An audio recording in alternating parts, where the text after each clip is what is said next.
Sarah Mitchell didn't know her 45-year-old Korean Mafia husband was standing outside the bathroom door when she whispered into her phone at 2 in the morning, tears streaming down her brown face. "Becca, I can't do this. He's ancient. Like, literally my dad's age. Doesn't even smile. Barely looks at me. And these Korean aunties at the wedding? Girl, they looked at me like I'm some gold digger who trapped their precious appa." She wiped her nose with the back of her hand, her voice dropping to barely a whisper. "I guarantee you he can't even make me scream in bed. I'll die of boredom before anything actually happens in this marriage." The line went silent. Then she heard it.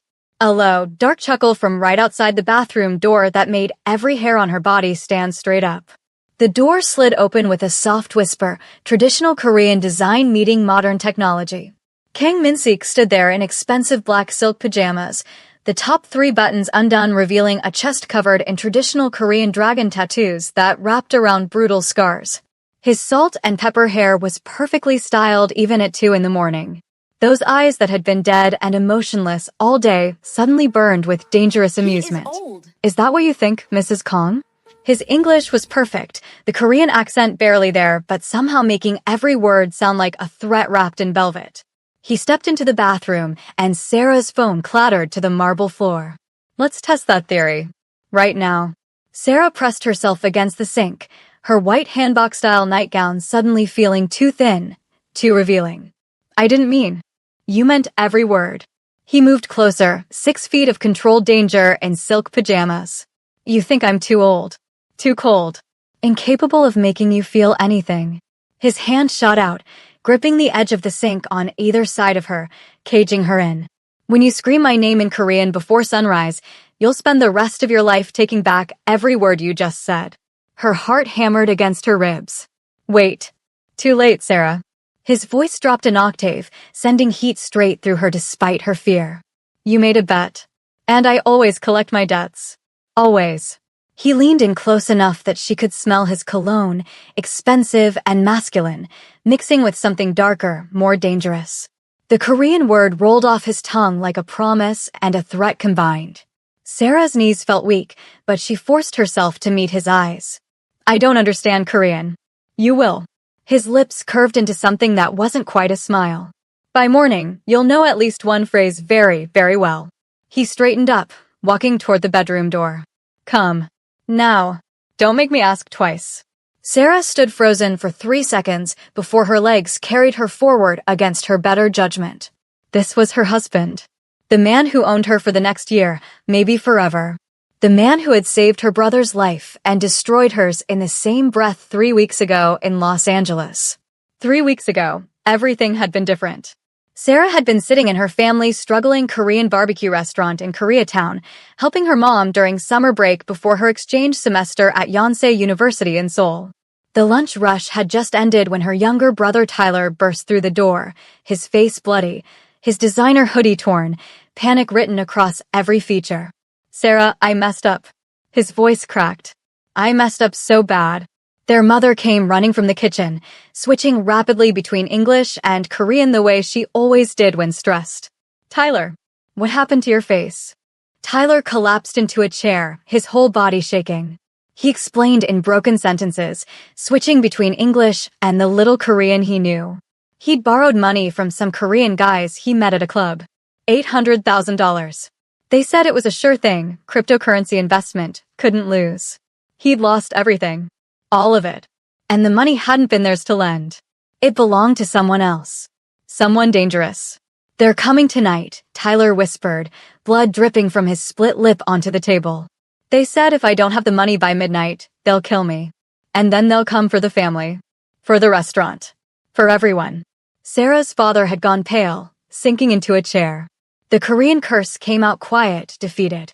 He'd worked his whole life to bring them to America, to give them opportunities, and now this. That night, at exactly 8 p.m., a black Genesis G90 pulled up outside their restaurant. Sarah watched through the window as a man stepped out, and every instinct in her body screamed danger.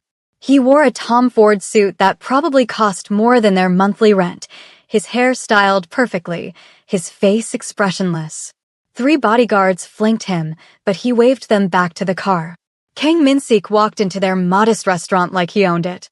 Which, Sarah would later learn, he technically did. He owned the building, the block, half of Koreatown. He sat at a table, gestured for their best soju, and waited. Sarah's father bowed so low his forehead nearly touched his knees, the traditional Korean show of absolute respect and submission. Sorry, over and over. Min-sik waved him away with one hand, his eyes finding Sarah across the restaurant. You're the daughter. The smart one. Yonsei University exchange program starting next month, yes? Sarah's throat went dry. How do you know that? I know everything about families who owe me money. He poured soju into a small glass, but didn't drink it. Your brother's debt cannot be paid in cash. He stole from my shipments to gamble. In my world, that means death. For him, and usually for the family that raised him so poorly. Sarah's mother made a sound like a wounded animal. Tyler was crying silently in the corner. Min-sik's eyes never left Sarah's face. But I'm a businessman. I believe in equivalent exchange. Your brother took something from me. I'll take something from your family in return. Take me. The words came out before Sarah could stop them. I'll work for you. I'll pay it back however long it takes. His Korean was crisp, authoritative. I don't need workers. I need a wife. The world tilted sideways. Min-sik switched back to English, his explanation delivered like a business presentation. His parents in Busan were traditional, conservative, constantly pressuring him to remarry after his wife's death 8 years ago. His 13-year-old son was failing school, getting into fights, running with bad crowds, needed a mother figure. His business was expanding into American markets. He needed a Korean-American wife who could bridge both worlds, speak both languages, understand both cultures. You're perfect, he said, like he was completing a car purchase. Young, educated, Korean-American. You marry me, move to Seoul, help raise my son, appear at family functions and business events. In return, your brother lives. Your family's restaurant receives $100,000 immediately to cover debts and repairs. Your student loans disappear. Your Yonsei tuition is paid in full for your entire program. Sarah's mind raced. And if I refuse? Min-sik stood, adjusting his Rolex with casual precision. Tyler dies tonight. Painfully.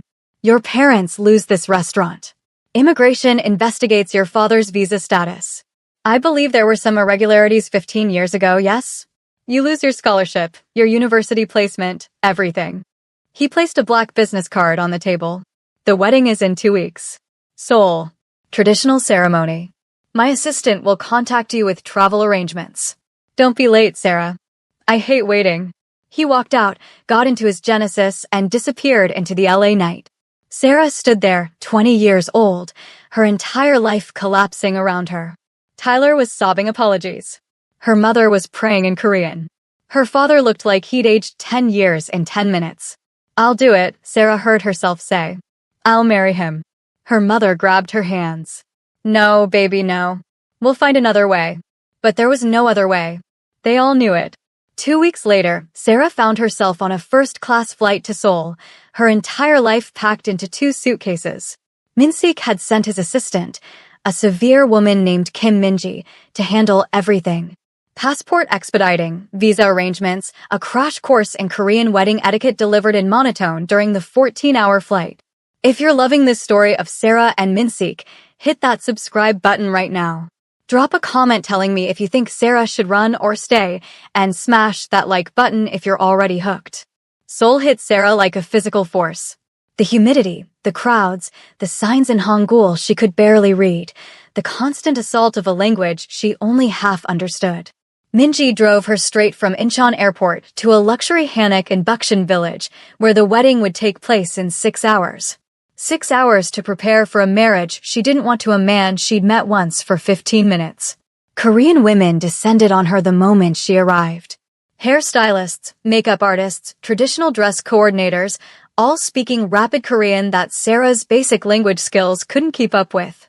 They stripped her, measured her, clucked their tongues at her curves in a way that made her feel simultaneously too much and not enough. The wedding hanbok was beautiful, she had to admit.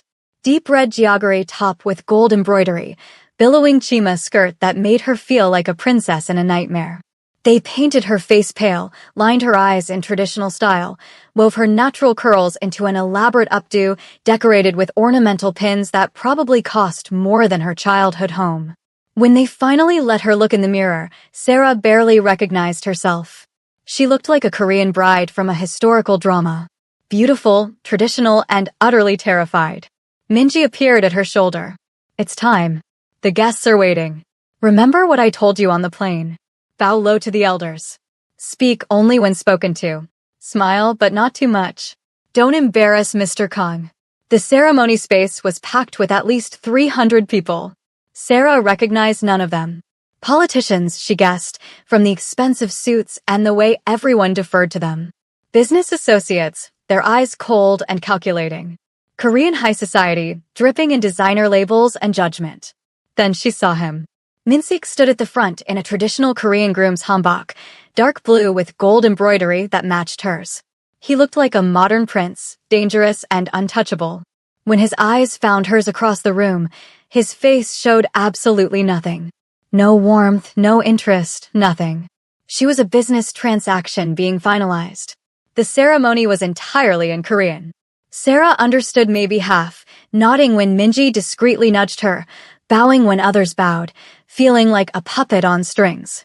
An elderly couple sat in the seats of honor. Min-sik's parents, she realized. His mother's eyes raked over Sarah with obvious displeasure. His father simply looked bored.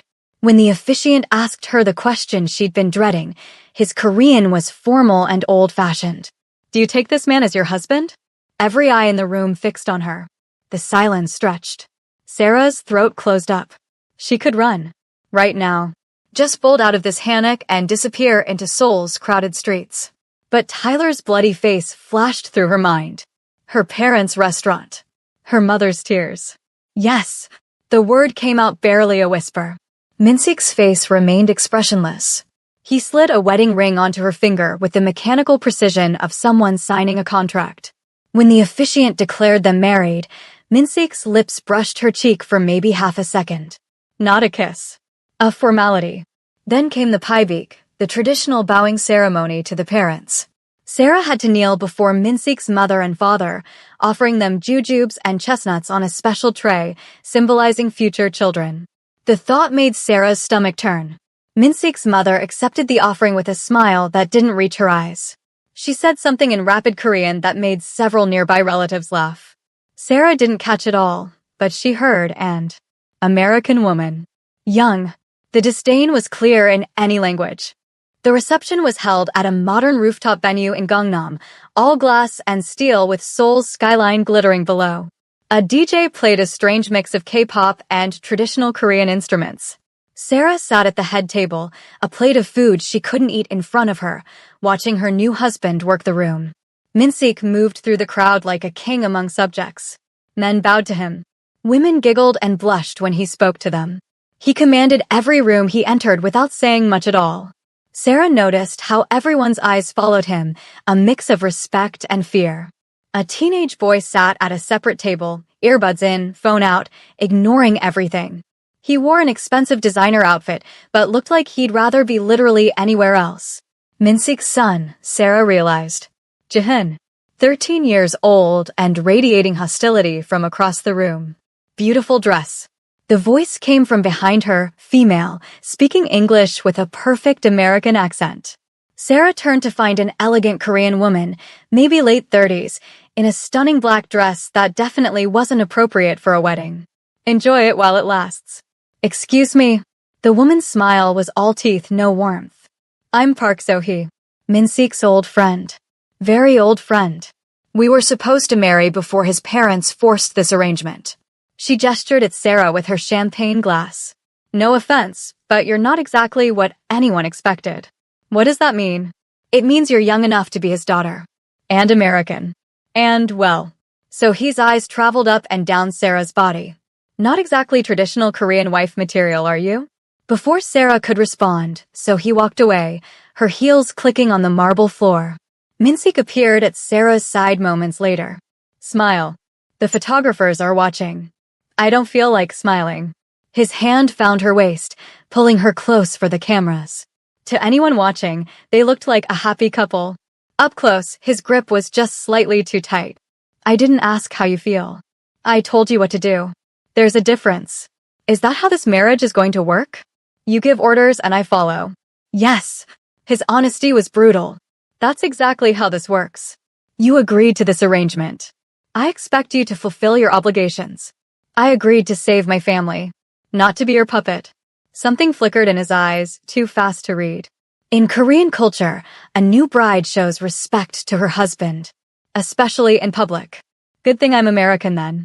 His jaw tightened. You're Mrs. Kang now. That makes you Korean whether you like it or not. He released her waist, stepping back. The reception ends in an hour. My driver will take us home. Be ready. He walked away before she could respond, already being pulled into conversation with a group of men in expensive suits. Sarah sat back down, alone at the head table of her own wedding reception, surrounded by 300 strangers in a country where she barely spoke the language, married to a man who looked at her like she was a problem to be managed. An older woman approached, moving slowly with the help of a cane. She had kind eyes, rare in this crowd. She spoke in accented English. You look lost, child. I am lost. The woman patted her hand. I'm Mrs. Song. I was Min-sik's mother's friend before they had their falling out. That woman has never approved of anyone her son chose. She glanced toward where Min-sik's mother sat, surrounded by equally severe-looking women.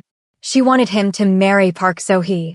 Traditional family, old money, proper Korean connections. But Min-sik refused. Why? Because he doesn't love her. He doesn't love anyone. Mrs. Song's expression turned sad.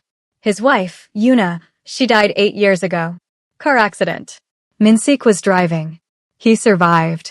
She didn't. He's been dead inside ever since. Sarah's chest tightened unexpectedly.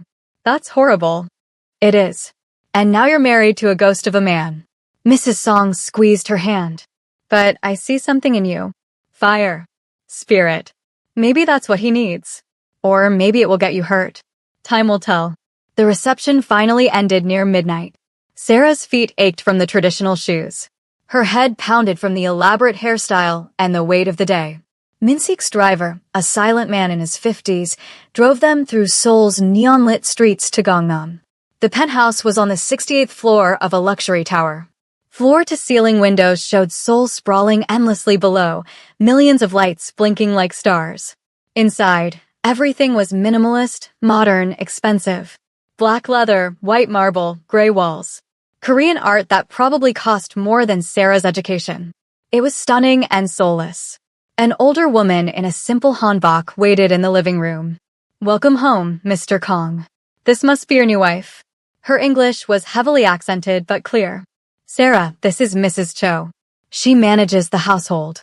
Min-sik was already loosening his hanbok collar, looking exhausted. She'll show you to the bedroom. Mrs. Cho led Sarah down a hallway to massive double doors. The master bedroom was enormous, dominated by a bed that could sleep 5 people. One wall was entirely windows overlooking Seoul. Traditional Korean elements mixed with modern design, beautiful and cold. Mr. Kong said you should wear this tonight. Mrs. Cho indicated a white hanbok-style nightgown laid out on the bed. Traditional wedding night attire. Sarah's stomach dropped. After Mrs. Cho left, Sarah changed with shaking hands. The nightgown was thin silk, more revealing than it first appeared. She looked at herself in the mirror and saw a stranger. A Korean bride preparing for her wedding night with a man she'd met once. She grabbed her phone, needing to hear a familiar voice. Becca answered on the first ring back in LA. And Sarah told her everything, whispering her fears and frustrations in the bathroom while her new husband moved around somewhere in the vast penthouse. That's when she said the words that would change everything. He can't even make me scream in bed. And that's when she heard the chuckle from outside the door. Now, standing in the bedroom as Min-sik closed the door behind them with a soft click, Sarah's heart hammered against her ribs. He moved toward her slowly, a predator stalking prey. Keep watching because what happens next between Sarah and Min-sik will absolutely shock you, and if you think you know where this is going, trust me, you don't. Min-sik stopped 3 feet away from her, close enough that Sarah could see the flecks of gold in his dark eyes, far enough that she could still breathe.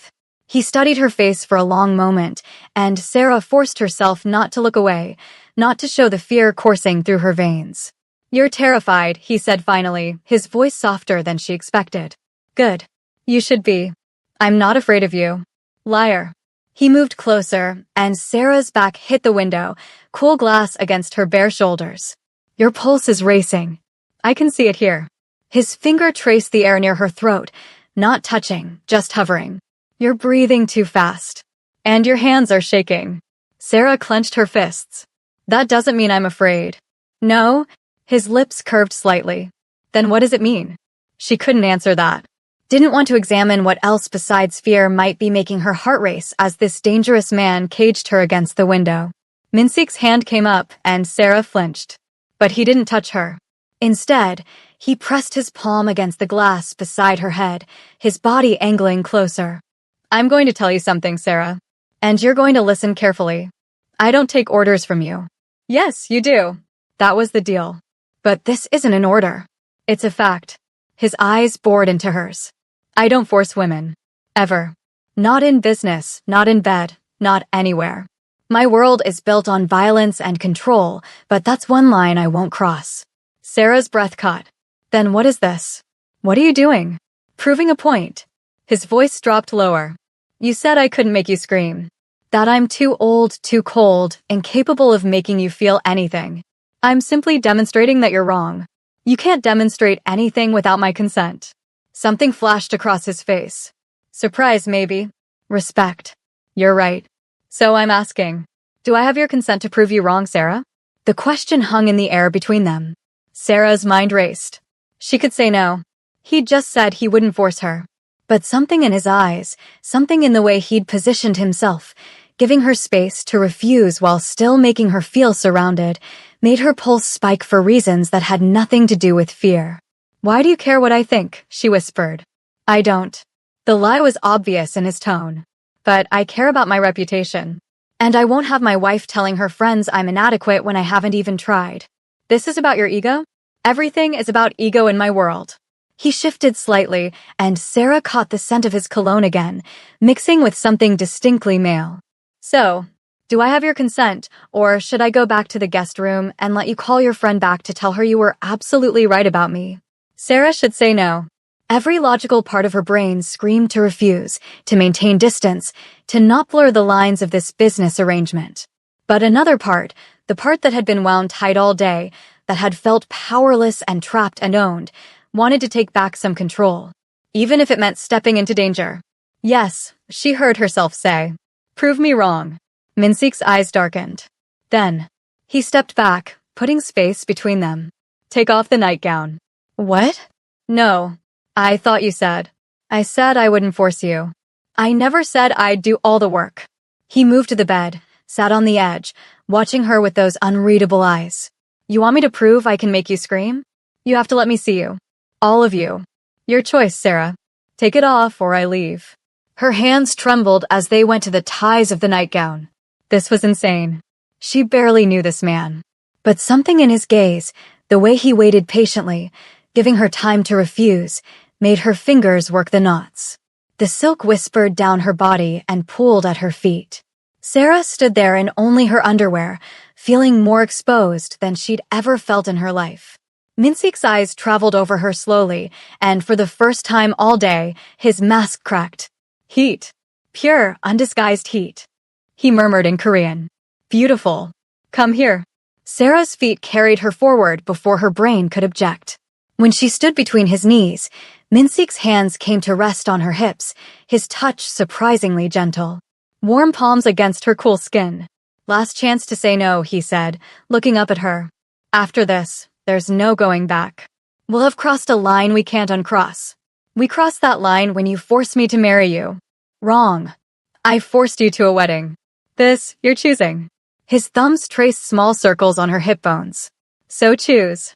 Stay or walk away." Sarah looked down at him, this dangerous, complicated man who'd bought her like property but was giving her a choice now. Who'd threatened her family but made sure her brother lived. Who looked at her like she was something precious and terrifying at the same time. She placed her hands on his shoulders. "I'm staying." What happened next erased every assumption Sarah had made about Kang Min-sik being cold or incapable of passion. His hands were everywhere, reverent but possessive, mapping every curve of her body like he was memorizing her.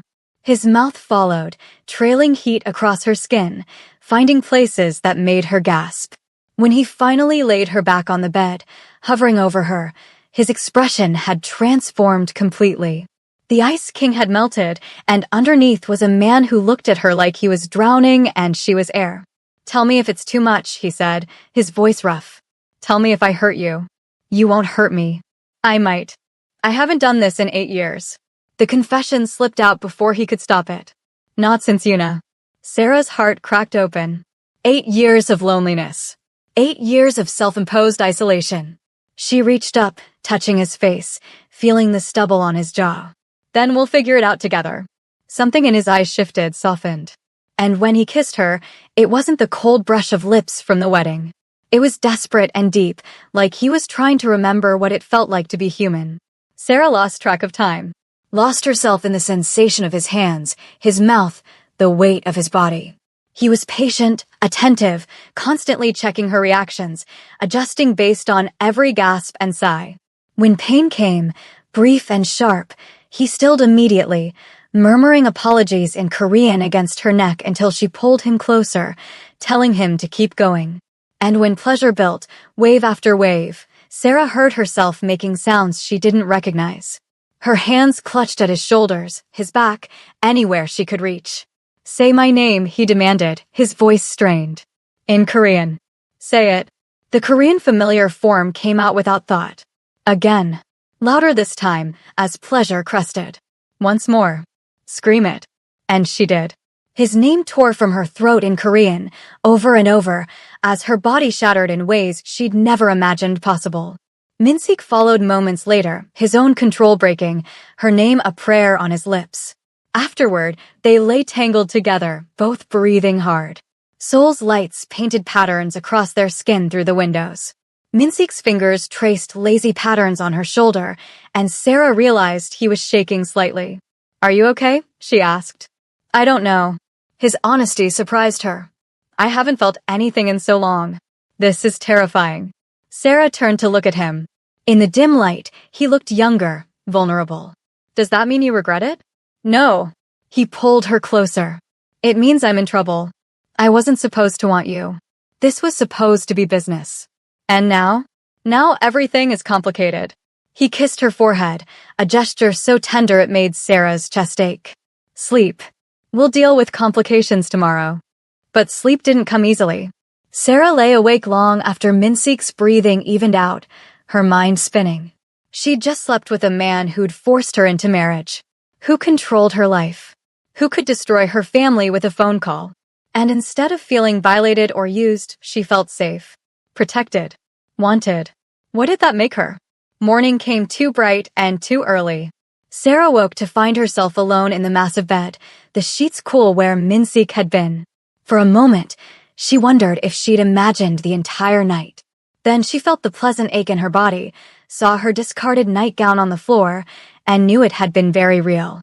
She found a silk robe in the closet and wrapped herself in it, padding out into the penthouse. Voices drifted from the kitchen, Korean mixed with English. Sarah followed the sound and stopped in the doorway, taking in the scene. Minsik stood at the stove, wearing black slacks and a white dress shirt, already dressed for work. He was making eggs, speaking rapid Korean to someone Sarah couldn't see. Then a teenage boy appeared, grabbing a piece of toast. Jihoon, Minsik's son. The boy's eyes landed on Sarah and narrowed with immediate hostility. He said something in Korean, harsh and fast. Minsik's response was sharp, authoritative. Jihoon rolled his eyes, grabbed his school bag, and stormed past Sarah without a word. If you're wondering how Sarah is going to survive in this family, keep watching because it's about to get so much worse before it gets better. Comment below whether you think Jihoon will ever accept her, and don't forget to like this video if you're invested in this complicated love story. The front door slammed hard enough to rattle the expensive artwork on the walls. Minsik didn't even flinch, just continued plating eggs like his son hadn't just stormed out radiating pure hatred. "Coffee?" he asked Sarah in English, his voice neutral. "What did he say?" Sarah moved into the kitchen cautiously. "Jihoon, what did he say about me?" Minsik poured coffee into 2 mugs, his movements precise. Nothing important. Minsik. He sighed, setting down the coffee pot. He said you look like an American whore who trapped his father for money. I told him to show respect or lose his phone for a month. He handed her a mug. He chose the phone. Mrs. Cho will collect it when he gets home from school. Sarah's stomach twisted. He hates me. He hates everyone. It's not personal. Minsik pulled out a chair at the kitchen island, gesturing for her to sit. Eat. You need food. I'm not hungry. You didn't eat at the wedding. You need to eat now. He pushed a plate toward her. Don't make me feed you myself. Despite everything, Sarah felt her lips twitch. Is that a threat? It's a promise. But his eyes held a hint of warmth that hadn't been there yesterday. Eat, Sarah. She took a bite of eggs to appease him. They were perfect, seasoned just right. You cook. Mrs. Cho has Sundays off. Someone has to feed Jihun. He leaned against the counter, watching her eat. We need to discuss the arrangements. And just like that, the warmth evaporated. Business Minsik was back. What arrangements? Your role here. Your responsibilities. He pulled out his phone, scrolling through something. You'll meet with a Korean tutor 3 times a week. Your language skills are inadequate for family functions. You'll also meet with a cultural consultant to learn proper etiquette. Excuse me, my mother is hosting a family dinner next weekend. You embarrassed yourself at the wedding, speaking English too loudly, not bowing properly to the elders. That won't happen again. Sarah set down her fork carefully. I embarrassed myself? I was thrown into a wedding in a language I barely speak with 0 preparation. Which is why you're getting tutors. He looked up from his phone. You'll also spend time with Jihun after school. Help with his homework, take him to his activities, try to build a relationship. He just called me a whore. He's 13 and angry at the world. Give him time. How much time? Because right now he looks at me like I killed his mother. Minsik's jaw tightened. His mother died in a car I was driving. He looks at everyone like that, including me. Especially me. The pain in his voice made Sarah's anger deflate. I'm sorry. I didn't mean. Yes, you did. And you're right to be angry. He set down his phone. This situation isn't fair to you. But it's the situation we're in. I need you to try with Jihun. That was part of our deal. The deal was I marry you and play wife at events. Nobody said anything about being a mother to a kid who despises me. He needs a mother figure. He needs therapy. And so do you. Minsik's eyes flashed dangerously. Watch your tone. Or what? You'll send me back to LA? Please. I'd love to go home. You're home. This is your home now. The sooner you accept that, the easier this will be. Sarah stood up, the chair scraping loudly against the marble floor. This isn't a home. It's a prison with a better view. She stormed back to the bedroom, slamming the door behind her. Childish, maybe, but it felt good. She heard Minsik's footsteps in the hallway, then stop outside the door. For a long moment, nothing. Then his footsteps retreated. Sarah collapsed on the bed, the same bed where hours ago she'd been screaming his name, and now she wanted to scream for entirely different reasons. What had she expected? That one night of passion would change everything? That the cold businessman would transform into a loving husband overnight? Her phone buzzed. A text from an unknown number in Korean, followed by an English translation. Mrs. Kang, this is Minji. Your Korean tutor, Professor Lee, will arrive at 2 p.m. Please be ready. Mr. Kang has also arranged for a driver to take you shopping for appropriate clothing. The car will arrive at 10 a.m. Appropriate clothing. Like everything she'd brought from LA wasn't good enough. Sarah wanted to throw the phone across the room. Instead, she texted back, understood. At exactly 10 a.m., Mrs. Cho knocked on the bedroom door. Mrs. Kang? The driver is waiting. Sarah had showered and dressed in jeans and a nice blouse, the most Korean-appropriate outfit she owned. Mrs. Cho's expression when she saw her made it clear it wasn't appropriate enough. Mr. Kang left these for you. Mrs. Cho held out a black credit card and a folded note. Sarah took both. The note was in Minsik's precise handwriting, by whatever Minji recommends. Don't argue with her.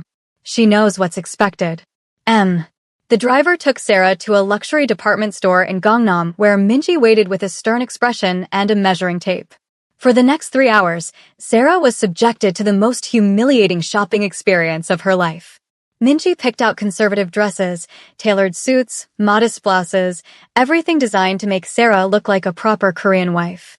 "This is too low-cut," Minji said, vetoing a dress Sarah actually liked. Mr. Kang's mother would disapprove. "I don't care what his mother thinks." Minji's expression didn't change. "You should. Mrs. Kang Sr. is very influential in Seoul society. Her disapproval could make your life very difficult." "More difficult than it already is?" "Much more." Minji selected 3 more conservative dresses. "Try these." By the time they finished, Sarah had an entirely new wardrobe that felt like a costume. Elegant, expensive, and completely unlike anything she'd ever wear by choice. The bill came to over 30 million won. Sarah's hands shook as she handed over Minsik's credit card. Back at the penthouse, Professor Lee was waiting. He was a thin man in his 60s with kind eyes and infinite patience. For 2 hours, he drilled Sarah on Korean grammar, pronunciation, and essential phrases for social situations. "When you greet Mr. Kang's mother, you must bow at exactly this angle." He demonstrated. "Not too deep, that would be inappropriate from a daughter-in-law, but deep enough to show respect. Try it." Sarah bowed. Professor Lee corrected her posture 3 times. "And when serving tea, always use both hands. One hand is considered rude in formal situations. Like this." He showed her the proper way to hold a teacup. Sarah's head spun with rules and customs and ways to offend people she didn't even know yet. When Professor Lee finally left at 5 p.m., she collapsed on the couch, exhausted. Jihun came home from school at 5:30, saw Sarah on the couch, and immediately turned to go to his room. "Jihun, wait." Sarah stood up. "Can we talk? I have nothing to say to you." His English was perfect, his American international school education obvious. "Well, I have something to say to you." Sarah followed him down the hallway. "I know you don't want me here. I don't particularly want to be here either. But we're stuck with each other, so we might as well try to make it work." Jihun spun around, his eyes blazing. "Make it work? You're not my mother. You'll never be my mother. You're just some American girl my father bought because his parents pressured him to remarry. You're right. I'm not your mother. And I'm not trying to replace her." Sarah kept her voice calm. "But I am married to your father, and I'm living in this house, so we need to find a way to coexist. Why should I make anything easy for you? Because making it hard doesn't hurt me. It hurts your father. And I think you've hurt him enough, don't you?" The words came out harsher than Sarah intended. Jihun's face went pale, then red. "You don't know anything about my father. About what he did. I know he was driving the car when your mother died. I know he's lived with that guilt for 8 years. I know he has nightmares every night." Sarah took a step closer. "And I know he loves you, even when you act like you hate him." "I do hate him." But Jihun's voice cracked. "He killed her. She was taking me to school, and he was supposed to drive, but he had a meeting and she used his car, and she died, and he lived, and it's not fair." Tears streamed down the boy's face. Sarah's heart broke. Without thinking, she reached out, and Jihun collapsed against her, sobbing. 13 years old and carrying 8 years of grief and anger with nowhere to put it. Sarah held him, this broken kid who'd lost his mother too young, and let him cry. She didn't say it would be okay. She didn't make empty promises. She just held him while he broke apart. When the tears finally slowed, Jihun pulled away, wiping his face roughly. "Don't tell my father I cried." "I won't. And don't think this means we're friends. I wouldn't dream of it." Jihun almost smiled. Almost. Then he disappeared into his room, leaving Sarah standing in the hallway, emotionally wrung out. Minsik came home at 8 p.m., loosening his tie as he walked through the door. He looked exhausted, shadows under his eyes. His eyes found Sarah immediately. "How was your day?" he asked, his tone carefully neutral. "Educational." Sarah stood from the couch. "I now know 17 ways to accidentally offend your mother, the proper angle for bowing to elders, and how much your credit card can handle in one shopping trip." A hint of a smile. "Minji said you argued with her about the dresses." "Minji has no sense of style. Minji has a sense of what's appropriate for a woman in your position." He moved to the kitchen, poured himself whiskey. "Did you see Jihun?" "Yes. We talked." "How did that go?" Sarah remembered the boy crying in her arms, the way he'd broken down. "It went. We're not friends yet, but we're not enemies either. It's a start." Minsik studied her over his glass. "Thank you. For trying." Don't thank me yet. He still thinks I'm an American whore, remember? He's young. He'll learn. Min-sik drained his glass, set it down. Are you still angry with me? Furiously. Good. You're beautiful when you're angry. He moved closer, backing her against the counter just like last night. Should I apologize for this morning? You should. But you won't. No, I won't. His hand came up, tucking a curl behind her ear. I need you to understand something, Sarah. In public, you're my wife. You represent me, my family, my business. I need you to play the role perfectly. And in private? His eyes darkened. In private, you can be yourself. You can fight with me, argue, tell me exactly what you think. I'll probably enjoy it. Keep watching and hit that subscribe button so you don't miss a single twist. Sarah's breath hitched as Min-sik's thumb traced her jawline. This is insane. Yesterday, you were all business. Today you're... I told you last night changed things. His voice dropped lower. I wasn't supposed to want you. But I do. Desperately. You don't even know me.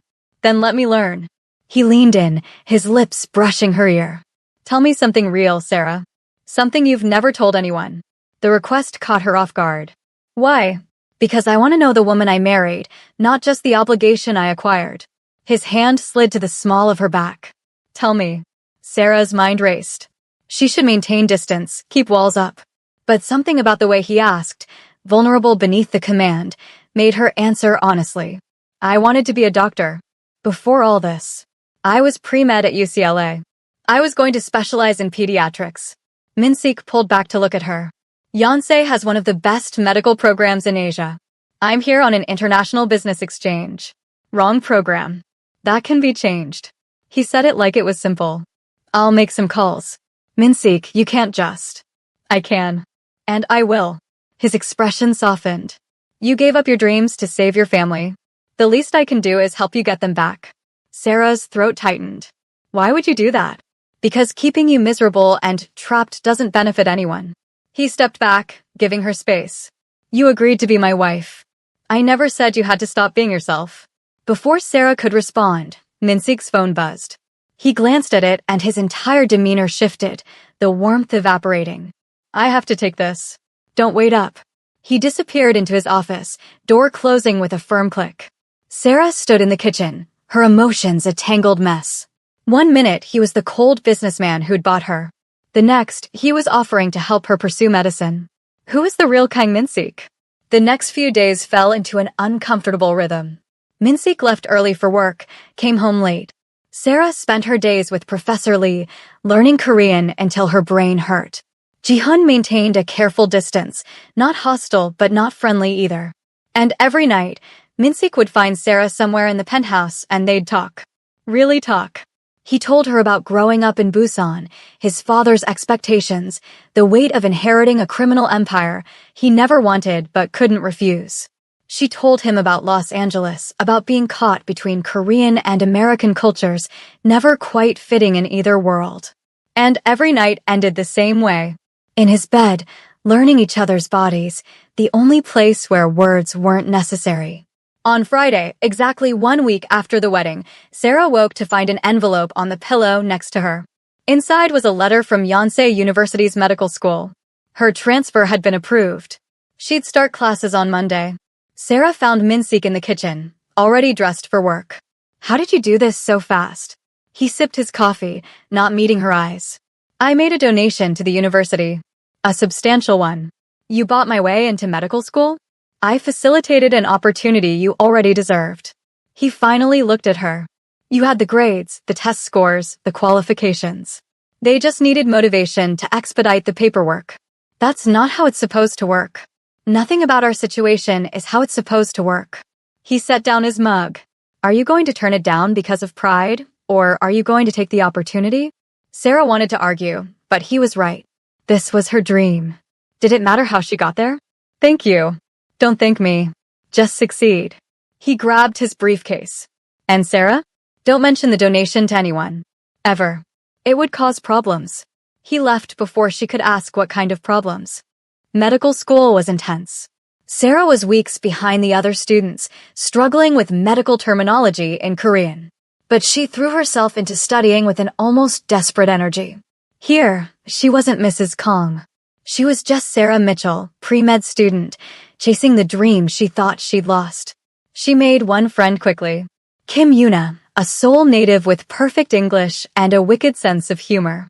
They bonded over coffee and anatomy textbooks. So you're married? Yuna asked during a study break. You look so young. Arranged marriage, Sarah said, keeping it vague. Family obligation. Ugh, traditional parents are the worst. Yuna rolled her eyes. My mom's been trying to set me up with her friend's son since I turned 20. Is your husband at least decent? Sarah thought about Minseek's hands on her skin, his voice in the dark, the way he listened when she talked about her day. He's complicated. All men are complicated. The question is whether the good outweighs the bad. Sarah didn't have an answer to that. On Sunday, Minseek informed her they were going to his parents' house for dinner. We're something conservative. My mother is traditional. Sarah dressed in one of the outfits Minji had selected, a modest navy dress that made her look older than 20. Minseek wore an expensive suit. Jihoon was forced into dress pants and a button-down shirt. They looked like a perfect family in a photograph. The reality was much messier. Minseek's parents lived in an enormous traditional hanok in an exclusive neighborhood. His mother answered the door, her expression cooling immediately when she saw Sarah. Welcome. The Korean was formal, distant. She barely glanced at Sarah before turning her attention to Jihoon. Grandson, grandmother missed you. The dinner was excruciating. Minseek's parents spoke only Korean, deliberately excluding Sarah from most conversations. His father asked Minseek about business. His mother asked Jihoon about school. When they addressed Sarah at all, it was with thinly veiled criticism. You're very young, Minseek's mother said in careful English. How old are you exactly? 20, Mrs. Kong. 20. The older woman's lips pursed. Minseek is 45. That's quite an age difference. Mother, Minseek started. I'm simply observing. In traditional Korean families, we prefer brides closer to the groom's age. Someone mature. Established.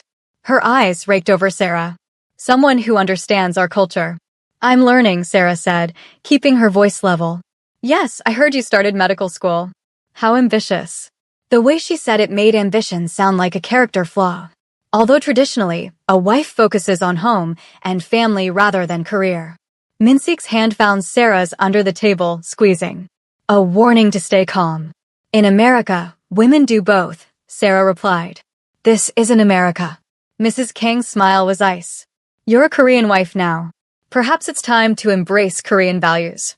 The rest of dinner passed in tense silence. When they finally left, Sarah's jaw ached from clenching it. In the car, Jihoon immediately put in his earbuds. Minseek's grip on the steering wheel was white-knuckled. I'm sorry, he said quietly. For what? Your mother making it clear I'm not good enough? Or for you not defending me? If I'd defended you, it would have made things worse. She would have seen it as you manipulating me. So I'm just supposed to sit there and take it? For now, yes. Minseek's voice was tight. My mother is influential. She has connections throughout Seoul's elite circles. If she decides to make you a pariah, your life here becomes impossible.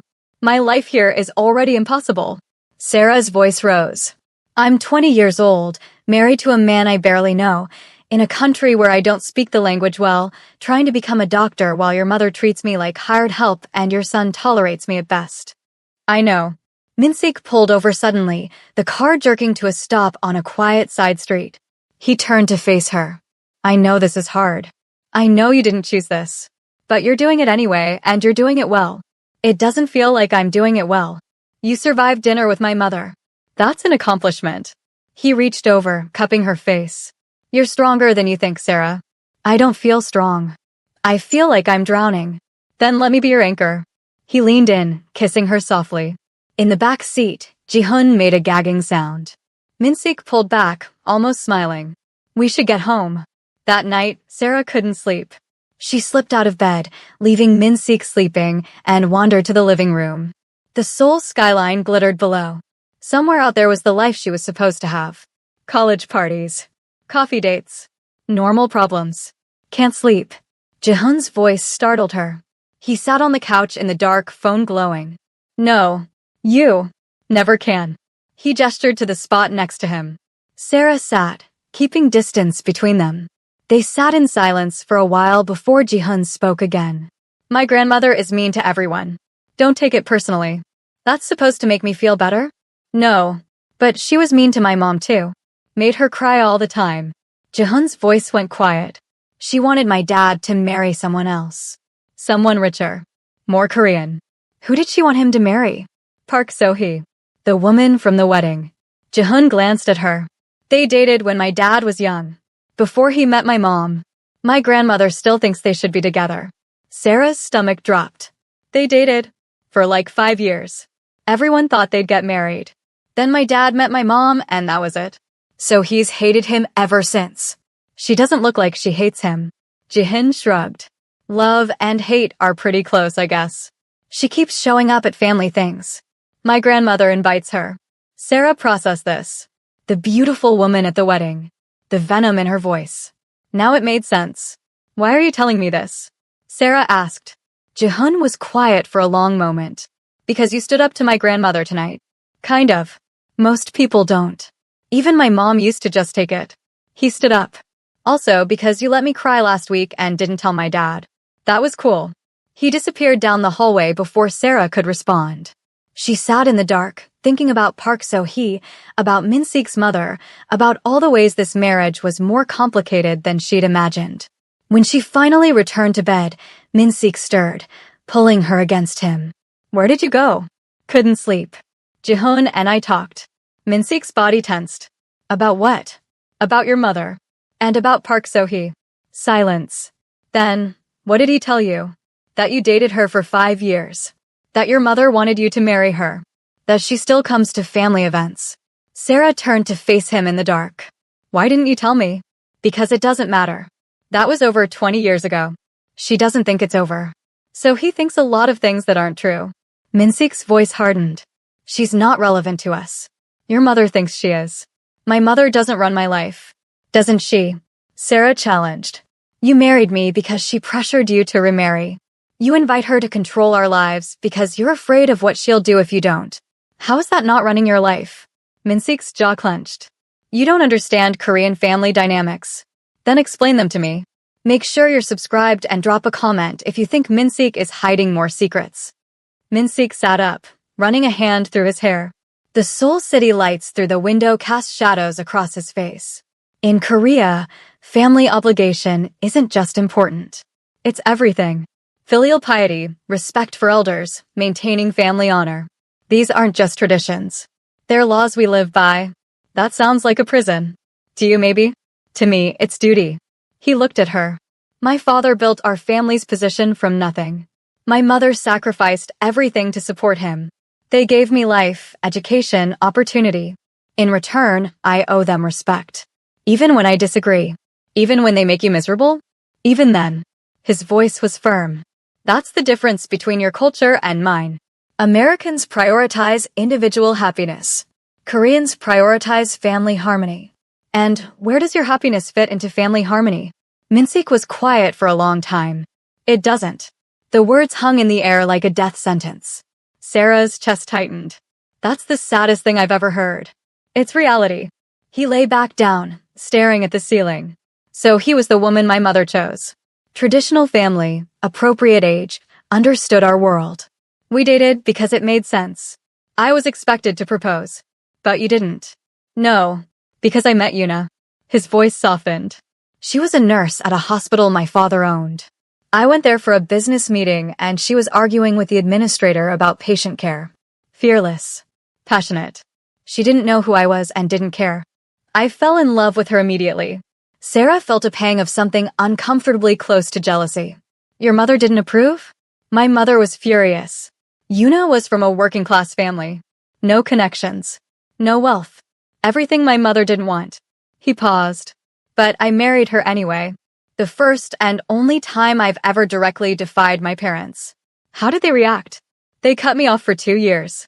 Didn't speak to me. Didn't acknowledge Jihyun when he was born. Yuna cried every holiday, feeling guilty for tearing apart my family. The pain in his voice was raw. Then slowly my mother thawed. Started visiting. Pretended to accept Yuna. I thought we'd won. But you hadn't. No. His voice went dead. 8 years ago, my mother called. Said she wanted to take Yuna to lunch, make amends properly. Yuna was so happy. She'd been trying to win my mother's approval for years. He stopped, his breathing uneven. I was supposed to drive them. But I had a meeting I couldn't reschedule. So Yuna took my car. My mother was late, called to say she'd meet Yuna at the restaurant instead. Sarah's blood ran cold. Minseek. The bomb was meant for me. Rival gang, sending a message. They planted it under my car the night before. I was the target. His voice cracked. But Yuna started the car. Yuna died. And my mother was conveniently late. You think your mother knew? I think my mother has connections I don't ask about. I think the timing was convenient.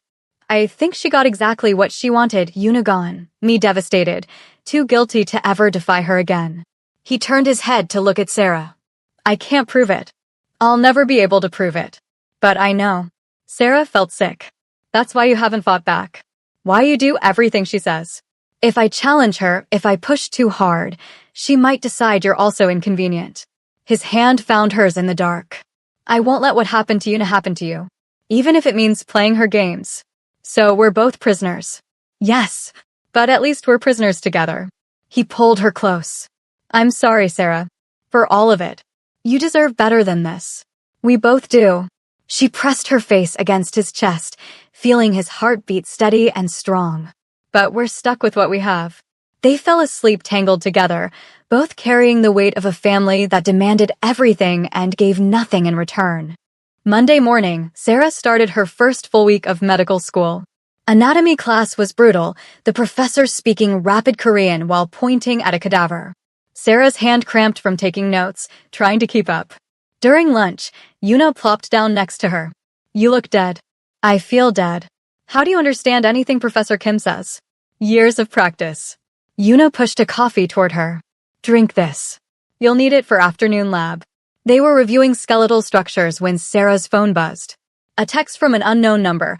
Mrs. Kang, your presence is requested at the Shilla Hotel tea room at 4 p.m. today. Park So-hee. Sarah's stomach dropped. She showed Yuna the text. Shilla Hotel? That's fancy. Yuna's eyes widened. Wait, Park So-hee? The Park So-hee? You know her? Everyone knows her. She's like Korean royalty. Her family owns half the real estate in Gangnam. Yuna looked at Sarah with new interest. Why is she texting you? Long story. Sarah typed back, I have class until 6 p.m. The response came immediately. Skip it. This is more important. Sarah debated ignoring it. But something told her that ignoring Park So-hee would only make things worse. She texted Minseek, so he invited me to tea. Should I go? His response took 5 minutes. Go. Be polite. Tell me everything after. At 3:45 p.m., Sarah found herself in the back of a taxi heading to the Shilla Hotel, still wearing her medical school clothes, feeling completely unprepared for whatever this was. The tea room was elegant, all silk and porcelain and old money. Park So-hee sat at a corner table, looking perfect in a cream Chanel suit.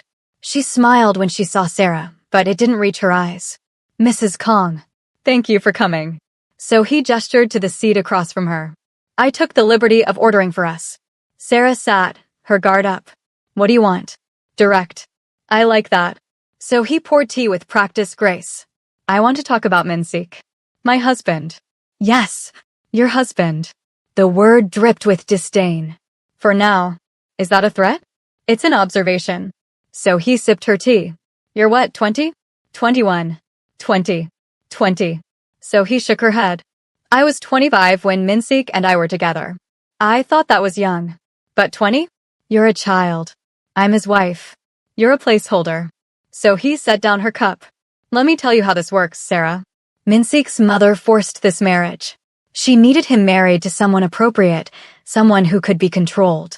You're young, foreign, easily dismissed when the time comes. When what time comes? When his mother decides you've served your purpose. So he leaned forward. She did this with Yuna too. Pretended to accept her, waited for the right moment, then removed her from the equation. Sarah's blood ran cold. Are you saying she killed Yuna? I'm saying convenient accidents happen around women who stand between Mrs. Kang and her plans. So his eyes were hard. Yuna was supposed to be temporary. You're even more temporary. And when you're gone, Minseek will finally marry who he should have married 20 years ago. You. Me. So he smiled. We make sense together. Same age, same world, same understanding of how things work. His mother approves. His father approves. Everyone approves except Minseek, and he'll come around eventually. He always does what his mother wants in the end. Sarah's hands shook with rage. You're delusional. Am I? You've been married 1 week. Tell me, does he love you? Has he said those words? Sarah couldn't answer. He hadn't. They had passion, connection, complicated feelings. But love? That word had never been spoken. Exactly. So his smile widened. He loved Yuna. He mourned her for 8 years. But you? You're a business arrangement. And business arrangements can be dissolved. Not while I'm alive. That's the variable, isn't it? So he stood, dropping money on the table for the tea. I'm not threatening you, Sarah. I'm warning you. This family destroys women who don't fit their plans. You can leave now, go back to America, live your life. Or you can stay and see how this ends. Your choice. She walked away, leaving Sarah sitting alone in the elegant tea room, her mind spinning. Sarah went straight home, her hands still shaking. She found Minseek in his office, working on his laptop. He looked up when she entered. How was tea with Sohee? Terrifying. Sarah closed the door. She basically told me your mother is going to have me killed. Minseek's expression darkened. She said what? Sarah repeated the conversation word for word. With each sentence, Minseek's face grew harder, colder. When she finished, he stood up, pacing like a caged animal. She's trying to scare you. Well, it worked. Sarah's voice rose. Is she right? Is your mother planning to get rid of me? No. My mother is many things, but she's not stupid enough to commit murder twice. Twice? So you do think she killed Yuna? I think she facilitated circumstances that led to Yuna's death. That's different from murder. Minseek rubbed his face. And she won't do it again because I made it very clear after Yuna died that if anything suspicious happened to anyone I cared about, I would burn her world down. Family or not. Do you care about me? The question came out small, vulnerable. Minseek stopped pacing. He looked at her for a long moment. Yes, more than I should. More than is safe. But you don't love me. I didn't say that. You didn't say you did either. He crossed the room, pulling her against him. Love is dangerous in my world, Sarah. It's a weakness enemies exploit. It gets people killed. That's not an answer. It's the only answer I can give right now. He tilted her chin up. But I will protect you. With everything I have. That's a promise. It wasn't a declaration of love. But it was something. Sarah leaned into him, letting him hold her, both of them knowing that protection might not be enough. That night, Jihoon knocked on their bedroom door. Minseek answered, and Sarah heard them talking in low voices in Korean. When Minseek came back, he looked troubled. Jihoon says my mother called. She wants us for lunch tomorrow. All of us. Just you and me. Jihoon has school. Sarah's stomach nodded.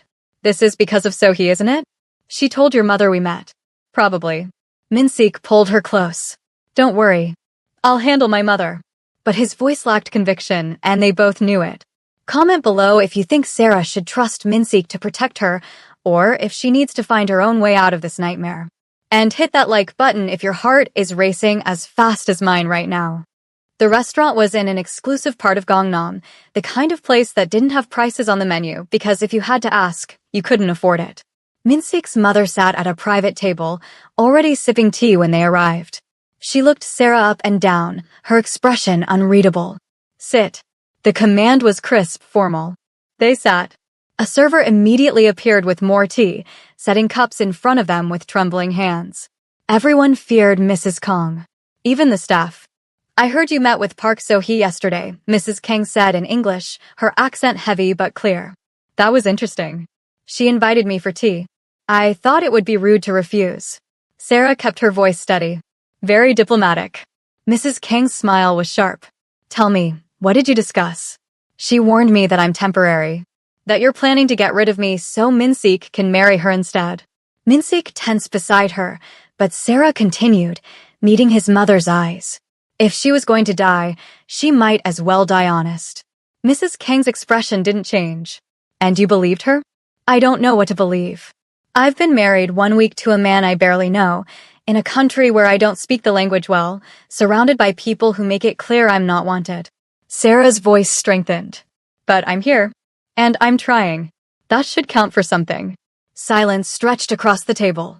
Mrs. Kong studied Sarah like she was examining a business investment. Finally, she spoke. You have courage. I'll give you that.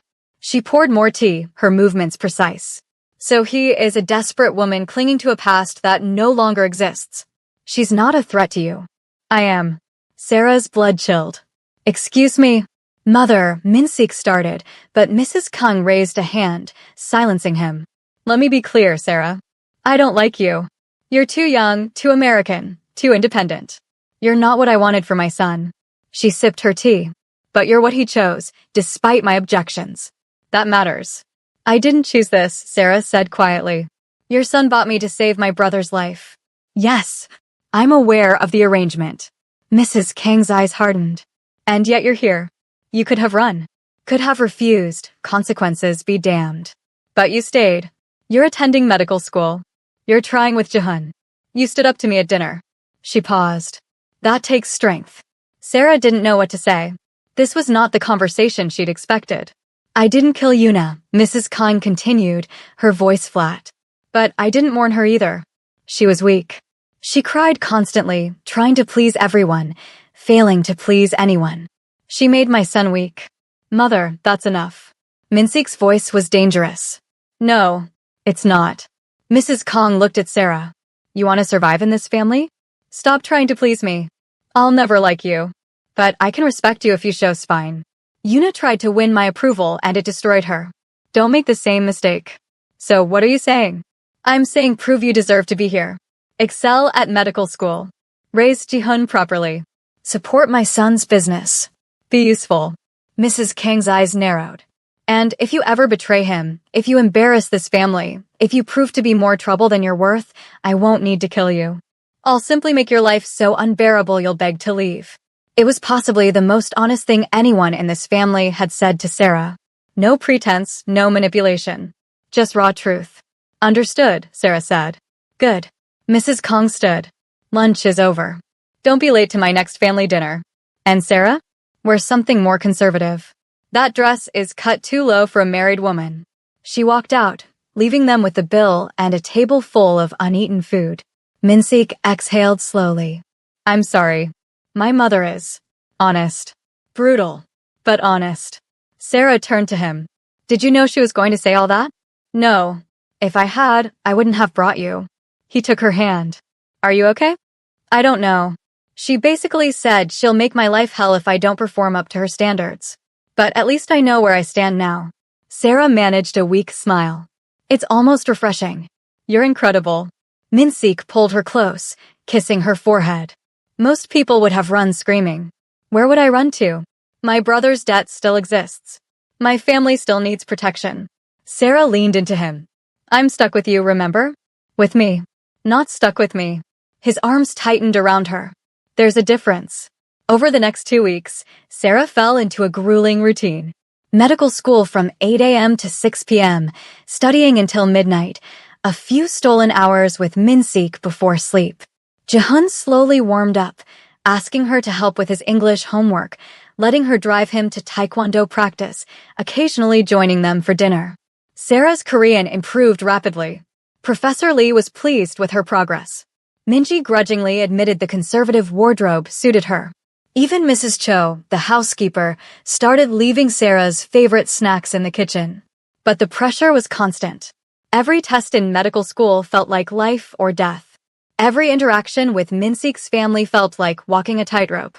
Every moment with Min-sik himself was complicated by the fact that she was falling for him, really falling, and she had no idea if he felt the same. One Friday night, 3 weeks into the marriage, Sarah came home to find the penthouse empty. No Min-sik, no Jihun, no Mrs. Cho. A note on the kitchen counter. Business emergency. Don't wait up. Sarah ordered takeout, spread her anatomy textbooks across the dining table, and tried to study. But her mind kept drifting. Where was Min-sik? What kind of business emergency required him to take Jihun? At midnight, her phone rang. Unknown number. Hello. Mrs. Kong. A male voice, speaking accented English. This is Detective Park from Seoul Metropolitan Police. Your husband has been in an incident. Sarah's world tilted. What kind of incident? There was a shooting at a restaurant in Itaewon. Mr. Kang was present. He's been taken to Seoul National University Hospital. Is he alive? The words barely made it past her throat. Yes, but you should come immediately. Sarah grabbed her purse and ran. She didn't know Seoul well enough to navigate the subway at night, so she threw money at a taxi driver and begged him to hurry. The hospital was massive, confusing. She ran through corridors, asking for Kang Min-sik in broken Korean until a nurse took pity and led her to the emergency wing. Youngie was there, Min-sik's underboss, his suit jacket stained with blood. He stood when he saw Sarah. How bad? She demanded. Gunshot wound to the shoulder. He'll live. Youngie's expression was grim. It was an ambush. Rival gang, trying to take territory. They knew he'd be at that restaurant. Where's Ji-hun? Safe. I got him out first. He's with my wife at our apartment. Can I see Min-sik? Doctors are with him now. But Sarah. Youngie's voice dropped. This is the life. This is what being married to him means. Violence. Danger. Blood. If you can't handle it, leave now. I'm not leaving. The words came out fierce, certain. Where is he? Youngie led her to a private room. Min-sik lay on a hospital bed, his shoulder bandaged, and 4 in his arm. His eyes were closed, his face pale. Sarah's heart cracked open. She sat in the chair beside his bed, taking his hand carefully. His eyes opened slowly, focusing on her. You came, he murmured. Of course I came. You're my husband. Business arrangement. Remember? But his hand squeezed hers. Shut up. Tears streamed down Sarah's face. Just shut up and don't ever get shot again. I'll try. His thumb traced circles on her palm. Sarah? Yeah, I think I'm falling in love with you. The words came out slurred from pain medication. Is that okay? Sarah's breath caught. Yeah, that's okay. Good. His eyes drifted closed. Because I'm definitely falling. He fell asleep, still holding her hand. Sarah sat there all night, watching him breathe, feeling the weight of his confession settle over her like a blanket. He loved her. This complicated, dangerous, impossible man loved her. And God help her, she loved him too. Morning came gray and cold. A doctor checked Min-sik's vitals, spoke to Sarah in rapid Korean she mostly understood. The bullet had gone clean through. No major damage. He'd need physical therapy but would recover fully. Lucky. Min-sik woke around 8 a.m., more alert without the heavy pain medication. You stayed. Where else would I be? Medical school. You have class. I texted Yuna. She's taking notes for me. Sarah stood, stretching her stiff muscles. How do you feel? Like I got shot. He tried to sit up, winced. Help me.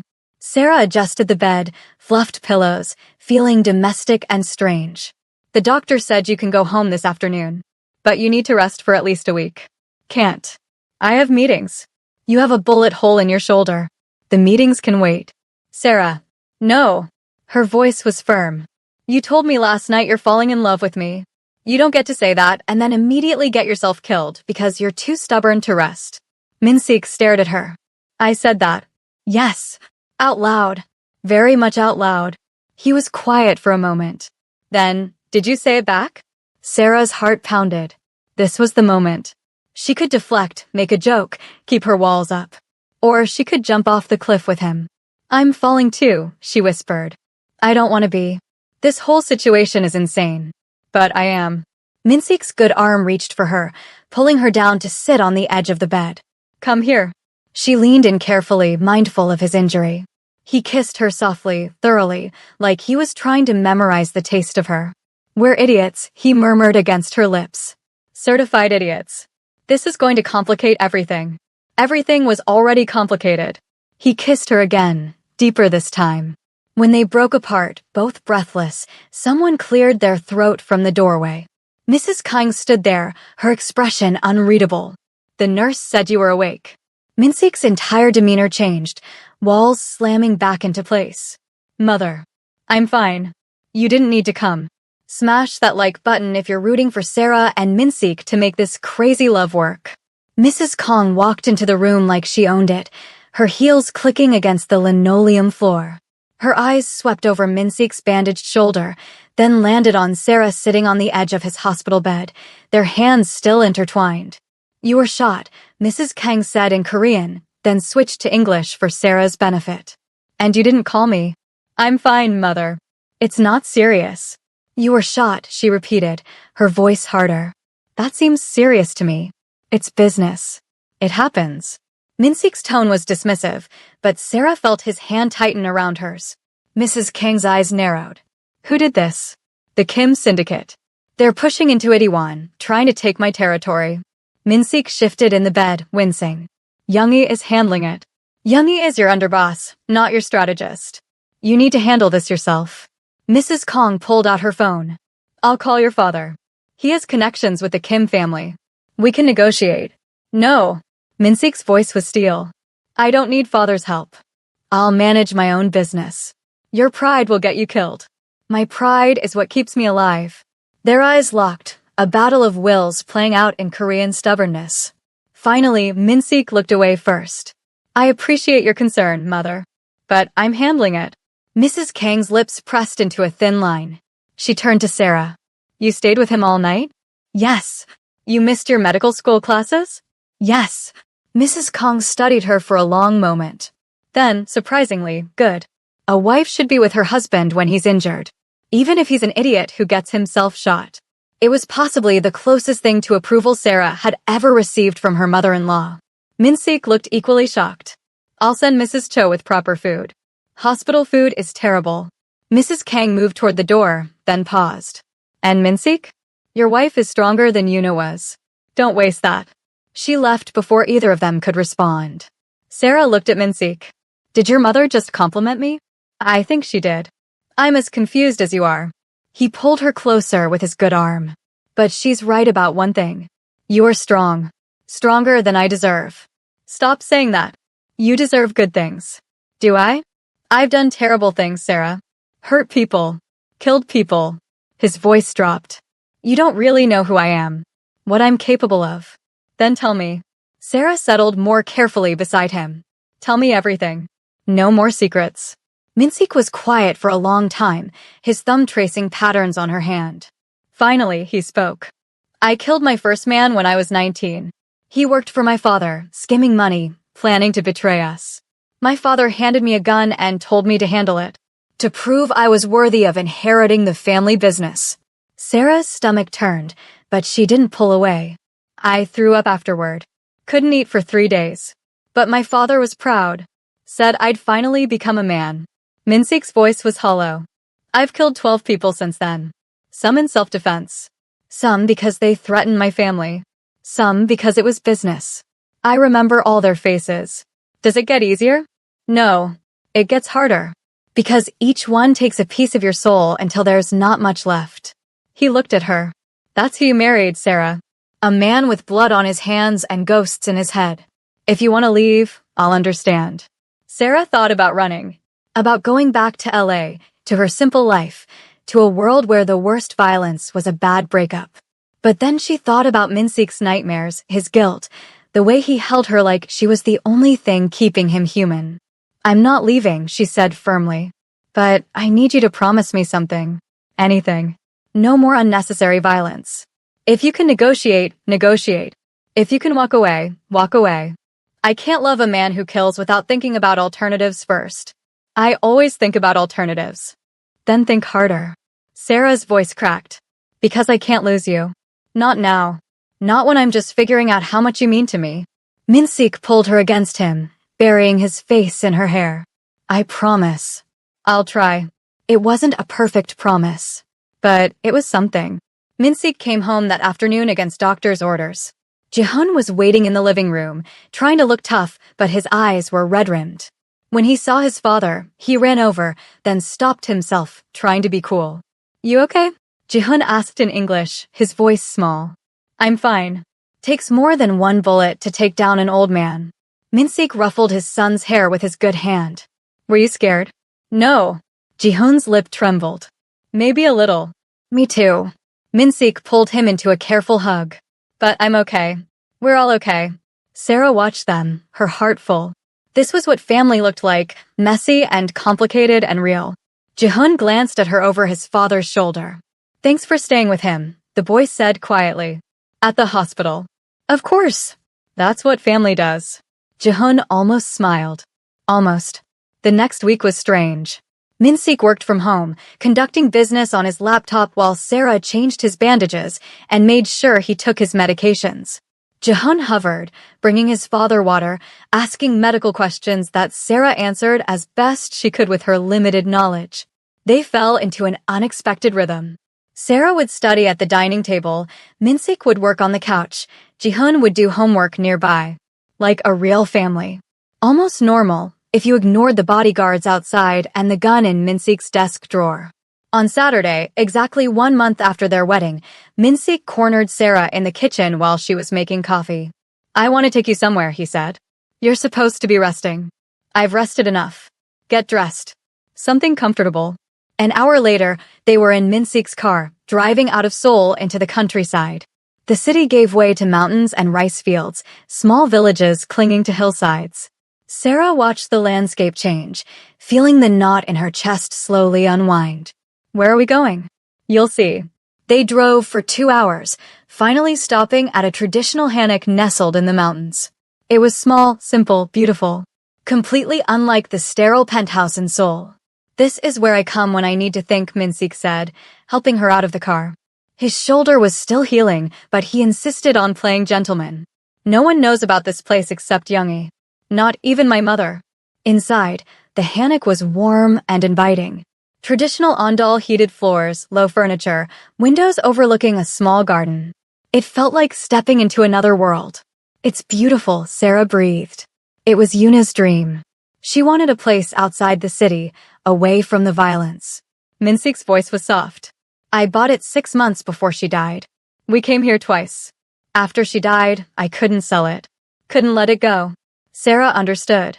"This is where you keep her memory." "Yes. And I wanted to bring you here because," he paused, struggling with words. "Because you're not replacing her. You're something different. Something new. But I need you to know she existed. That I loved her. That part of me will always love her." "I know." Sarah took his hand. "And I'm not trying to replace her. I'm just trying to be me. You're more than enough." He pulled her close. "I need to tell you something else." "Okay." The shooting last week wasn't random. The Kim syndicate specifically targeted me because they know I'm distracted. He cupped her face. "They know I've fallen in love with my wife. They know I'm not as focused on business. They see it as weakness." "Is it?" "Yes. And no." His eyes burned into hers. "Love makes you vulnerable. But it also gives you something to fight for. I've spent 8 years not caring if I lived or died. Now I care. Because of you." Sarah's throat tightened. "Min-sik." "I love you, Sarah. I'm in love with you. Completely. Terrifyingly." The confession came out raw honest. "I didn't want to. I fought it. But I can't anymore. You've become essential to me, and I don't know what to do with that. You don't have to do anything." Sarah's eyes filled with tears. "Just love me. That's enough." "Is it? Because loving you puts you in danger. Makes you a target. I'm already a target. I became one the moment I married you." She stood on her toes, kissing him softly. "I love you too. Even though you're impossible and stubborn and you got yourself shot. I love you." Min-sik kissed her like a man drowning, like she was air and water and salvation all at once. They stumbled back toward the bedroom, careful of his injured shoulder, urgent despite the pain. Making love in this space felt different, sacred somehow. Like they were writing new memories over old ones, building something that belonged only to them. Afterward, they lay tangled together on the traditional yo mattress, sunlight streaming through the windows. Min-sik traced lazy patterns on her bare shoulder. "I need to tell you something else," he said quietly. "More confessions? I don't know if my heart can take it. This is serious." He propped himself up on his good elbow. "The Kim syndicate won't stop. They smell blood in the water. I need to respond, and it won't be pretty. What are you going to do?" "What I do best. Remind them why they should fear me." His voice went cold. "I'm going to eliminate their leadership. All of them. One night, surgical strikes. Then I'll absorb their territory before anyone else can claim it." Sarah's blood chilled. You mean you're going to kill them? Yes. How many? 5. Maybe 6. He met her eyes. I know I promised to avoid unnecessary violence. But this is necessary, Sarah. If I don't strike first, they'll come for us again. For me, for Jihoon, for you. And there's no other way? No negotiation. They shot me. In my world, that requires blood payment. His expression softened. I'm not asking permission. I'm telling you what's going to happen. Because I promised no more secrets. Sarah sat up, pulling the blanket around herself. When? Next week. Youngie is making arrangements. Will you be safe? As safe as I can be in this business. He pulled her back down against him. But I'll come home to you. That's a promise. Sarah wanted to argue, to beg him to find another way. But she knew the world he lived in, the rules that governed it. Violence was currency. Mercy was weakness. If he didn't respond, they'd see him as vulnerable. And vulnerable men died. Just come home, she whispered. Whatever you have to do, just come home to me. Always. He kissed her forehead. You're my home now, Sarah. The only real home I've ever had. They stayed at the hammock until sunset, pretending they were just a normal couple in love, not a crime boss and his reluctant wife planning for violence. When they finally drove back to Seoul, the city lights seemed harsher, colder. Reality crashing back in. The next week passed in tense anticipation. Min-sik was gone most days, planning with Youngie, making preparations. Sarah threw herself into medical school, studying until her eyes burned, trying not to think about what was coming. Jihoon knew something was happening. He'd grown up in this world, understood the signs. Thursday night, he knocked on Sarah's bedroom door while Min-sik was out. Is Dad going to kill people? He asked bluntly. Sarah considered lying. But Jihoon deserved honesty. Yes. Because of the shooting? Yes. Jihoon sat on the edge of the bed, looking older than 13. My mom hated this part. The violence. She tried to get Dad to go legitimate, to leave the family business. He was going to, before she died. What stopped him? Guilt. Rage. Grief. Jihoon's voice was matter of fact. He blamed himself for her death. Threw himself back into the business like he was trying to die too. Just took him 8 years to realize he wanted to live again. Hit that subscribe button and drop a comment telling me if you think Sarah made the right choice staying with him. Friday night arrived like a death sentence. Min-sik came home at 6 p.m., dressed in all black, his face a mask of cold determination Sarah hadn't seen since their wedding day. The warm man who'd confessed his love in the mountains was gone. The Ice King had returned. He found Sarah in the bedroom, studying. She looked up when he entered, her heart dropping at his expression. Tonight, he said simply. Sarah closed her textbook. What time? Midnight. I'll be gone by 11. He moved to the closet, checking weapons Sarah tried not to think about. Youngie has 4 teams positioned. It'll be quick. Clean. By morning, the Kim syndicate will be history. And you'll be home? By dawn. He turned to face her. If something goes wrong, Youngie has instructions. He'll get you and Jihoon out of Korea. There's money in accounts under your name, enough to disappear. Stop. Sarah stood, crossing to him. You're coming home. Don't talk like you're not. I need you to be prepared. No. You're coming home because you promised. Her voice shook. You promised, Min-sik. His mask cracked slightly. He pulled her against him, holding her tight. I'll try my hardest. Don't try. Do. She looked up at him. I can't do this without you. I can't be in this country and this life without you. So you come home? That's not a request. I love you. The Korean came out soft, reverent. I love you too. Which is why you're coming home. They had dinner together, all 3 of them, the tension thick enough to cut. Jihoon pushed food around his plate, not eating. Min-sik barely touched his meal. Sarah forced herself to eat, knowing it might be the last normal thing that happened for a while. At 10:30, Min-sik went to say goodbye to Jihoon. Sarah heard them talking in Korean through the door, Min-sik's voice low and serious, Jihoon's responses getting quieter. When Min-sik came out, his eyes were wet. What did you tell him? Sarah asked. That I love him. That if anything happens to me, he should listen to Youngie. And that you'll take care of him. He looked at Sarah. You will, won't you?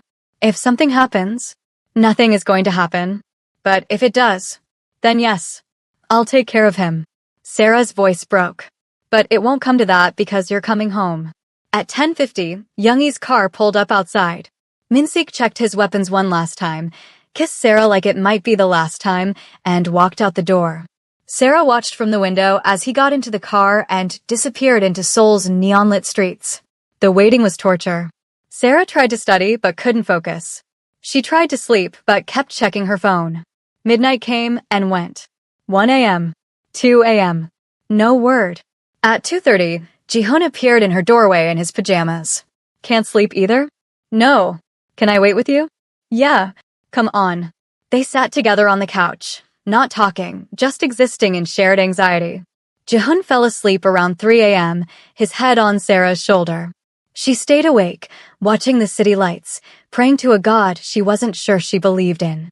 Her phone rang at 4:47 a.m. Youngi's name on the screen. Sarah's hand shook as she answered. It's done, Youngi said, his voice exhausted. We're coming home. Is he okay? He's fine. Everyone's fine. We lost one man, but the Kim leadership is eliminated. It's over. Sarah's whole body sagged with relief. How long until you're here? 20 minutes. Sarah woke Ji-hoon gently. Your dad's okay. He's coming home. The boy's eyes filled with tears. Really? Really? They waited at the window together. When Min-sik's car finally pulled up at 5:15 a.m., they both ran to the door. Min-sik walked in covered in blood, his face exhausted, his eyes haunted. But alive. Breathing. Home. Ji-hoon crashed into him, not caring about the blood. You came back. Always. Min-sik held his son with one arm, reaching for Sarah with the other. I promised. They stood there in the entryway, holding each other as the sun rose over Seoul, 3 broken people who'd somehow become a family. Later, after Min-sik had showered and changed, after Ji-hoon had gone back to bed, Sarah found him on the balcony, staring at the sunrise. She wrapped her arms around him from behind. Do you want to talk about it? No. Okay. They stood in silence for a long time. Finally, Min-sik spoke. It's done. The Kim syndicate is finished. Their territory is ours. We're safe now. For how long? For a while. Maybe a few months. Maybe a year. Someone else will always rise up, challenge me. That's how this world works. He turned to face her. But for now, we're safe. And the man you lost? Min-sik's joy tightened. He had a wife. 2 kids. I'm taking care of them. Full financial support for life. It doesn't bring him back, but it's something. You feel guilty. I always feel guilty. Every man who dies for me, every family destroyed because of my decisions. It adds up, Sarah. Eventually, you're drowning in guilt and blood, and there's no way to get clean. Sarah took his face in her hands. Then let's build something clean. Something good. Use your power for more than just territory and revenge. What do you mean? An idea had been forming in Sarah's mind for weeks. Now felt like the right time to voice it. Medical clinics. Free or low cost in poor neighborhoods. We can use your connections, your money, to actually help people. Give back to the communities your business has hurt. Min-sik stared at her. You want me to run charity clinics? I want us to run them. I'm going to be a doctor eventually. You have the resources and infrastructure. We could actually make a difference. She saw him considering it. Think about it. A legitimate business that actually helps people. Your mother would approve because it's good PR. And it would give you something to be proud of besides violence. You're serious. Completely serious. Sarah's eyes blazed with passion. I didn't give up everything to just be a mob wife, Min-sik. Let me be more. Let us be more. Something shifted in his expression. Hope, maybe. Or possibility. We need to be careful. Can't let it be obvious it's my money or rival gangs will target the clinics. So we set it up through shell companies. Make it look independent. You've really thought this through. I've had a lot of time to think. Sarah smiled. So, what do you say? Min-sik pulled her into his arms. I say you're extraordinary. And yes, let's build something good. They kissed as the sun rose higher, both of them bloody and exhausted and in love, planning a future that mixed darkness and light in equal measure. The next month was chaos. Min-sik absorbed the Kim syndicate's territory, negotiating with other crime families to avoid more bloodshed.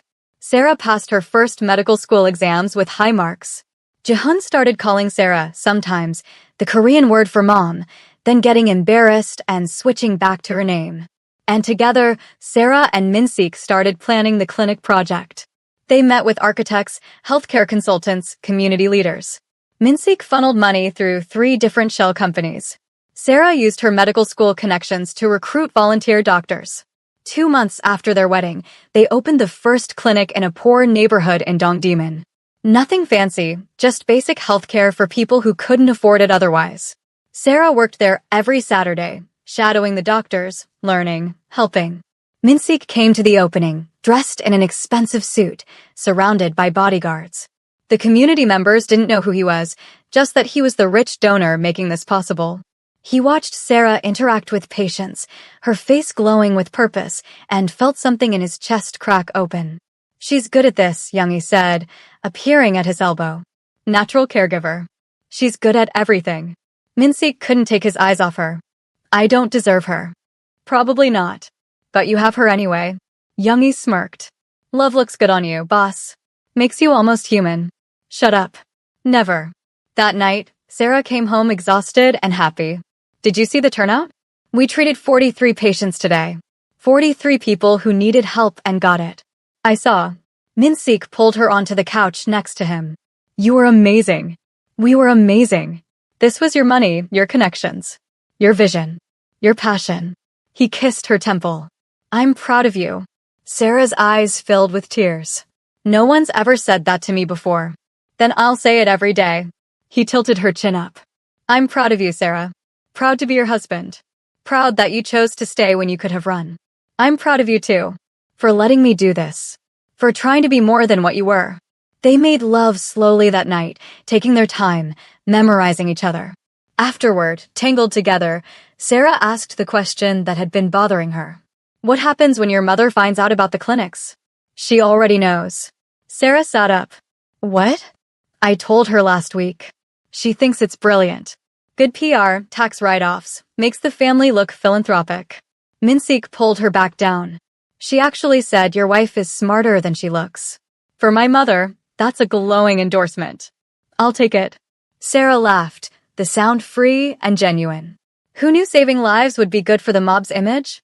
Who knew the mob boss would fall in love with an idealistic American girl? Who knew the idealistic American girl would fall for the mob boss? They smiled at each other in the dark, 2 impossible people in an impossible situation that somehow worked. But peace never lasted long in Minsik's world. 3 months into their marriage, Sarah came home from medical school to find the penthouse full of unfamiliar men. Bodyguards, she realized, more than usual. Something was wrong. She found Minsik in his office with Youngie and 3 other men she didn't recognize. They were speaking rapid Korean, too fast for her to follow. When Minsik saw her, his expression hardened. "We'll continue this later," he said in Korean. The men filed out, leaving them alone. "What's going on?" Sarah asked. "Close the door." She did. Minsik looked exhausted, stressed in a way she hadn't seen since before the Kim syndicate elimination. "There's a problem," he said carefully. "A big one." "What kind of problem?" "The kind that puts everything at risk." He ran a hand through his hair. "Your brother, Tyler. He's gambling again." Sarah's stomach dropped. "What?" "He's back in debt. Different people this time, but the same story. $500,000. Minsik's voice was flat. "And he's telling people he has connections. That his sister is married to Kong Minsik. That family will protect him." "Oh God." Sarah sank into a chair. "How bad is it?" "Bad. The people he owes are connected to the Yakuza. Japanese organized crime. They're using your brother to get leverage on me, threaten my territory, start a war I can't afford right now. What do we do?" Minsik looked at her with something like pity. "There's only one solution, Sarah. Your brother needs to disappear. Permanently." The word hung in the air like a guillotine blade. Sarah's blood ran cold. "You mean kill him?" "I mean make him vanish. New identity, new country, new life where he can't gamble and endanger us again." Minsik's eyes were hard. "But yes, if that's not possible, then the alternative is permanent." Sarah stood on shaking legs. "You can't kill my brother. I can't let him start a war that kills dozens of my people either." His voice rose. "He's making me a target, Sarah. Making you a target. Making Jihon a target. Because he's a selfish addict who doesn't care who he hurts. He's my brother. And you're my wife. Min-sik stood, his control fracturing. I love you. But I won't let your family destroy mine. Not again. Hit that like button if your heart is breaking for Sarah right now. Sarah's mind spun. Tyler, her stupid, reckless, selfish brother who'd gotten her into this mess in the first place. The brother who'd called her twice since the wedding, both times asking for money. The brother who'd promised he was done gambling, swore he'd learned his lesson. Let me talk to him, Sarah said. Before you do anything. Let me try. Sarah, please. Her voice broke. He's the reason we're married. The reason I'm here. I can't just let you kill him without trying to save him first. Min-sik's jaw clenched. You have 48 hours. If he doesn't agree to disappear, if he makes one more stupid move, I handle it my way. Thank you. Don't thank me yet. His eyes were cold. And Sarah? If he refuses help, if he chooses gambling over his own life, you don't get to blame me for what happens next. That's on him. Sarah called Tyler immediately. He answered on the fifth ring, his voice slurred. Drunk or high, she couldn't tell. Sarah, my favorite sister. How's married life? Tyler, what the hell did you do? She didn't bother hiding her fury. You're gambling again? After everything. It's not that bad. I've got a system this time. You owe $500,000 to the Yakuza. Silence. Then, how do you know that? Because they're threatening my husband. Because you're using my marriage as a shield while you throw money away. Sarah's voice rose. You're going to get people killed, Tyler. You're going to get me killed. No one's going to kill you. You're married to Kang Min-sik. You're untouchable. That's not how this works. You're making enemies of people who don't care about rules or family ties. You're painting a target on all of us. So tell your husband to pay them off. He's loaded. $500,000 is nothing to him. Sarah wanted to scream. He's not paying your debts again, Tyler. He's done. We're done. You have two choices. You take a new identity and disappear somewhere the Yakuza can't find you. Or you die. Those are your options. You're being dramatic. I'm being realistic. Min-sik gave me 48 hours to convince you to leave. If you don't, he'll kill you himself. And this time, I won't stop him. Another pause. You'd let him kill your own brother? I'd let him protect our family from your selfishness, yes. The words hurt coming out, but they were true. I love you, Tyler. But I love my husband more. I love the life I'm building here more. And I won't let you destroy it. When did you become so cold? When I had to grow up fast to clean up your messes. Sarah's throat tightened. Please, Tyler. Take the deal. Disappear. Start over somewhere safe. I'll make sure you have money, support, everything you need. Just stop gambling and stop using my marriage as a get-out-of-jail-free card. I need to think about it. You have 48 hours. Then it's out of my hands. She hung up before he could argue more. Min-sik was waiting when she came out of the bedroom. How did it go? About as well as expected. He thinks I'm being dramatic. Sarah collapsed onto the couch. He'll call back. Probably tomorrow when he's sober and realizes I'm serious. And if he doesn't take the deal? Sarah looked at her husband, this man she'd fallen impossibly in love with, and made a choice that would have horrified her 3 months ago. Then you do what you have to do. I won't stop you. Min-sik sat beside her, pulling her against him. I'm sorry. Don't be. This is who Tyler is. I've been making excuses for him my whole life. She pressed her face into Min-sik's chest. I just wish he'd chosen differently. They sat in heavy silence. Finally, Min-sik spoke. Youngie found something else. About Tyler's debts. What? The Yakuza contact he's dealing with is named Tanaka Ryu.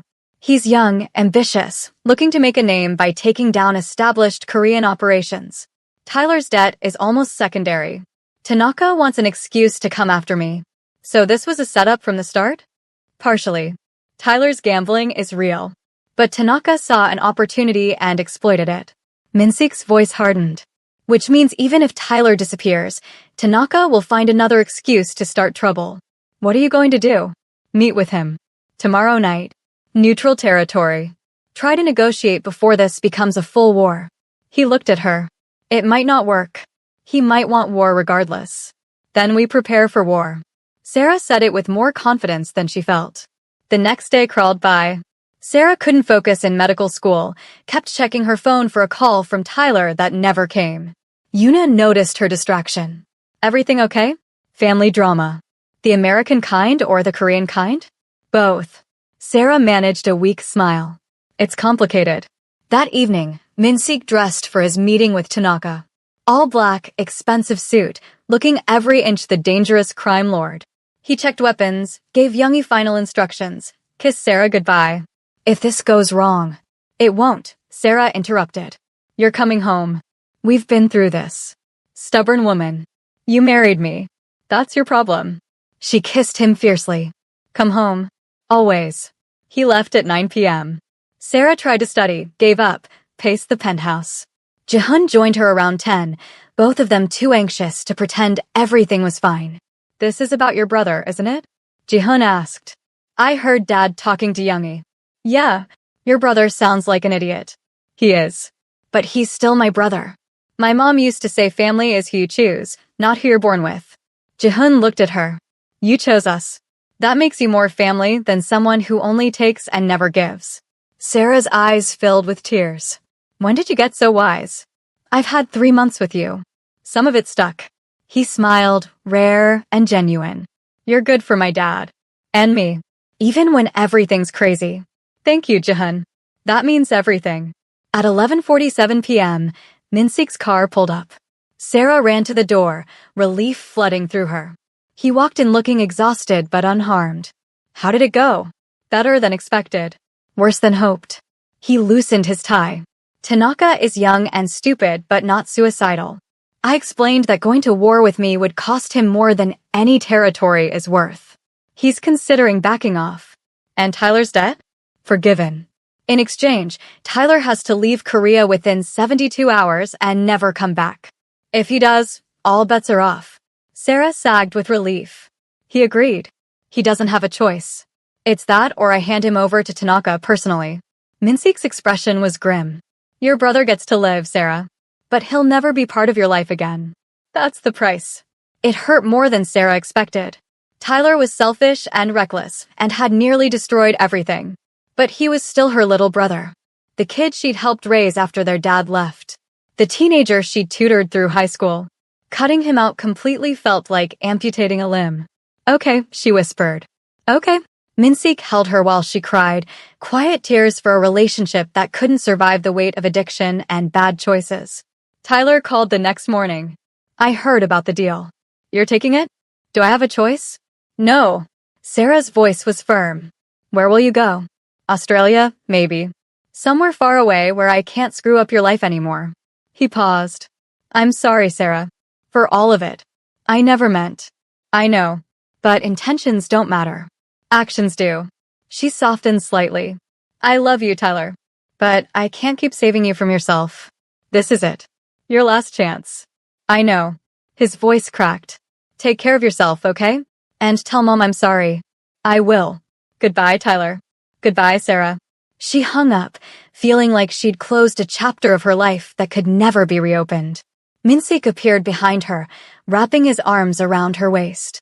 You okay? No. But I will be. She turned in his arms. Thank you. For giving him a chance. I did it for you. Only for you. He kissed her forehead. But Sarah? No more chances. Not for him. Not for any of your family. They used up all their goodwill. I understand. Life slowly returned to normal, or what passed for normal in their world. Sarah threw herself into medical school and the clinic work. Min-sik consolidated his expanded territory, making sure everyone knew the Kim syndicate's downfall wasn't a fluke. Ji-hun started bringing friends home from school, no longer ashamed of his family situation. For months into their marriage, Sarah realized her period was late. Very late. She bought a pregnancy test on the way home from school, her hands shaking as she waited for the results. Positive. Sarah stared at the 2 pink lines, her mind blank with shock. Pregnant. She was pregnant with Kong Min-sik's baby. For months ago, she'd been a college student in LA. Now she was married to a crime lord, living in Seoul, studying to be a doctor, and carrying his child. She needed to tell him. But how? This wasn't planned. They'd been careful mostly, but apparently not careful enough. That night, Sarah found Min-sik in his office, working late. Can we talk? Always. He saved his work, giving her his full attention.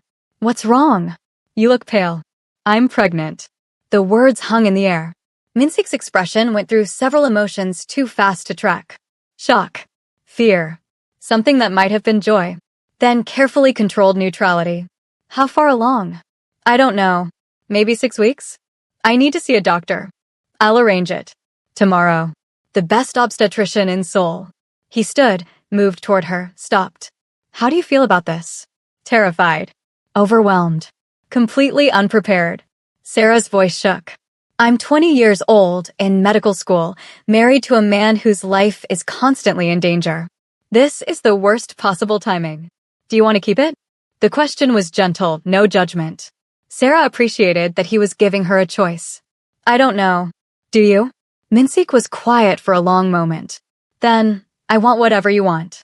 But Sarah, if you're asking my personal opinion, yes, I want this baby. His voice went soft. I want a family with you. Not just a marriage of convenience. Something real. We're already real. I know. But a child would be, he struggled for words. Evidence. That something good came from how we started. That we built something worth keeping. Sarah's eyes filled with tears. I'm scared. Me too. He pulled her into his arms. But we'll figure it out together. Like everything else. Your mother is going to have opinions. My mother always has opinions. Ignore her. He kissed her temple. This is our decision. Our family. Our baby. Sarah let herself imagine it. A baby with Minsik's eyes. A little girl with her curls. A son with his stubborn determination. A tangible piece of the love they'd built from impossible circumstances. Okay, she whispered. Okay, let's do this. Minsik's arms tightened around her. Sarah, you and this baby. My whole world. I love you too. Both of you. She placed a hand on her still flat stomach. All of us. They stood there in his office, holding each other, a family of 2 about to become 3, both terrified and hopeful and so deeply in love it hurt. The next morning, Minsik took Sarah to the best obstetric clinic in Seoul.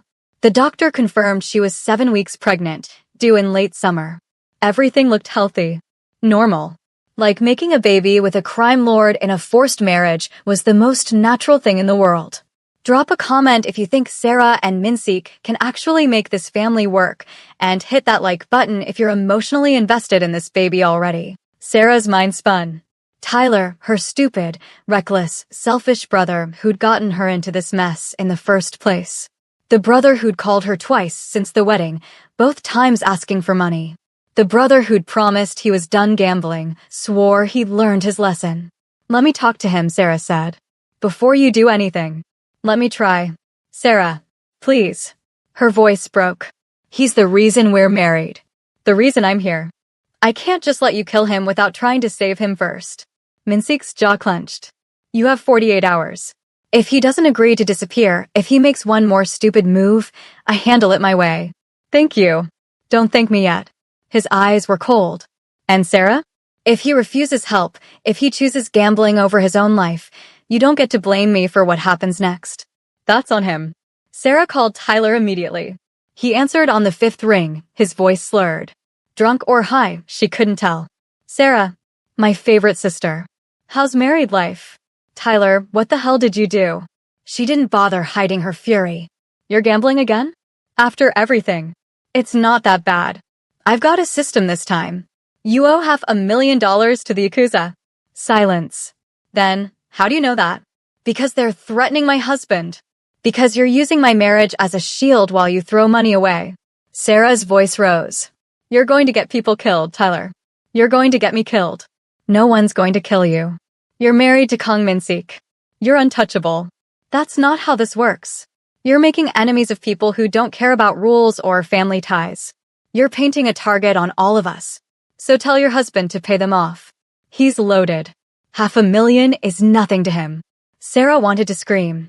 He's not paying your debts again, Tyler. He's done. We're done. You have 2 choices. You take a new identity and disappear somewhere the Yakuza can't find you. Or you die. Those are your options. You're being dramatic. I'm being realistic. Minsik gave me 48 hours to convince you to leave. If you don't, he'll kill you himself. And this time, I won't stop him. Another pause. You'd let him kill your own brother? I'd let him protect our family from your selfishness, yes. The words hurt coming out, but they were true. I love you, Tyler. But I love my husband more. I love the life I'm building here more. And I won't let you destroy it. When did you become so cold? When I had to grow up fast to clean up your messes. Sarah's throat tightened. Please, Tyler. Take the deal. Disappear. Start over somewhere safe. I'll make sure you have money, support, everything you need. Just stop gambling and stop using my marriage as a get-out-of-jail-free card. I need to think about it. You have 48 hours. Then it's out of my hands. She hung up before he could argue more. Min-sik was waiting when she came out of the bedroom. How did it go? About as well as expected. He thinks I'm being dramatic. Sarah collapsed onto the couch. He'll call back. Probably tomorrow when he's sober and realizes I'm serious. And if he doesn't take the deal? Sarah looked at her husband, this man she'd fallen impossibly in love with, and made a choice that would have horrified her 3 months ago. Then you do what you have to do. I won't stop you. Min-sik sat beside her, pulling her against him. I'm sorry. Don't be. This is who Tyler is. I've been making excuses for him my whole life. She pressed her face into Min-sik's chest. I just wish he'd chosen differently. They sat in heavy silence. Finally, Min-sik spoke. Youngie found something else. About Tyler's debts. What? The Yakuza contact he's dealing with is named Tanaka Ryu. He's young, ambitious, looking to make a name by taking down established Korean operations. Tyler's debt is almost secondary. Tanaka wants an excuse to come after me. So this was a setup from the start? Partially. Tyler's gambling is real. But Tanaka saw an opportunity and exploited it. Min-sik's voice hardened. Which means even if Tyler disappears, Tanaka will find another excuse to start trouble. What are you going to do? Meet with him. Tomorrow night. Neutral territory. Try to negotiate before this becomes a full war. He looked at her. It might not work. He might want war regardless. Then we prepare for war. Sarah said it with more confidence than she felt. The next day crawled by. Sarah couldn't focus in medical school, kept checking her phone for a call from Tyler that never came. Yuna noticed her distraction. Everything okay? Family drama. The American kind or the Korean kind? Both. Sarah managed a weak smile. It's complicated. That evening, Min-sik dressed for his meeting with Tanaka. All black, expensive suit, looking every inch the dangerous crime lord. He checked weapons, gave Youngie final instructions, kissed Sarah goodbye. If this goes wrong. It won't, Sarah interrupted. You're coming home. We've been through this. Stubborn woman. You married me. That's your problem. She kissed him fiercely. Come home. Always. He left at 9 p.m. Sarah tried to study, gave up, paced the penthouse. Ji-hun joined her around 10, both of them too anxious to pretend everything was fine. This is about your brother, isn't it? Ji-hun asked. I heard Dad talking to Youngie. Yeah, your brother sounds like an idiot. He is. But he's still my brother. My mom used to say family is who you choose, not who you're born with. Ji-hun looked at her. You chose us. That makes you more family than someone who only takes and never gives. Sarah's eyes filled with tears. When did you get so wise? I've had 3 months with you. Some of it stuck. He smiled, rare and genuine. You're good for my dad. And me. Even when everything's crazy. Thank you, Ji-hun. That means everything. At 11:47 p.m., Min-sik's car pulled up. Sarah ran to the door, relief flooding through her. He walked in looking exhausted but unharmed. How did it go? Better than expected. Worse than hoped. He loosened his tie. Tanaka is young and stupid but not suicidal. I explained that going to war with me would cost him more than any territory is worth. He's considering backing off. And Tyler's debt? Forgiven. In exchange, Tyler has to leave Korea within 72 hours and never come back. If he does, all bets are off. Sarah sagged with relief. He agreed. He doesn't have a choice. It's that or I hand him over to Tanaka personally. Min-sik's expression was grim. Your brother gets to live, Sarah. But he'll never be part of your life again. That's the price. It hurt more than Sarah expected. Tyler was selfish and reckless and had nearly destroyed everything. But he was still her little brother. The kid she'd helped raise after their dad left. The teenager she'd tutored through high school. Cutting him out completely felt like amputating a limb. Okay, she whispered. Okay. Minsik held her while she cried, quiet tears for a relationship that couldn't survive the weight of addiction and bad choices. Tyler called the next morning. I heard about the deal. You're taking it? Do I have a choice? No. Sarah's voice was firm. Where will you go? Australia, maybe. Somewhere far away where I can't screw up your life anymore. He paused. I'm sorry, Sarah. For all of it. I never meant. I know. But intentions don't matter. Actions do. She softened slightly. I love you, Tyler. But I can't keep saving you from yourself. This is it. Your last chance. I know. His voice cracked. Take care of yourself, okay? And tell Mom I'm sorry. I will. Goodbye, Tyler. Goodbye, Sarah. She hung up, feeling like she'd closed a chapter of her life that could never be reopened. Minsik appeared behind her, wrapping his arms around her waist. You okay? No. But I will be. She turned in his arms. Thank you. For giving him a chance. I did it for you. Only for you. He kissed her forehead. But Sarah? No more chances. Not for him. Not for any of your family. They used up all their goodwill. I understand. Life slowly returned to normal, or what passed for normal in their world. Sarah threw herself into medical school and the clinic work.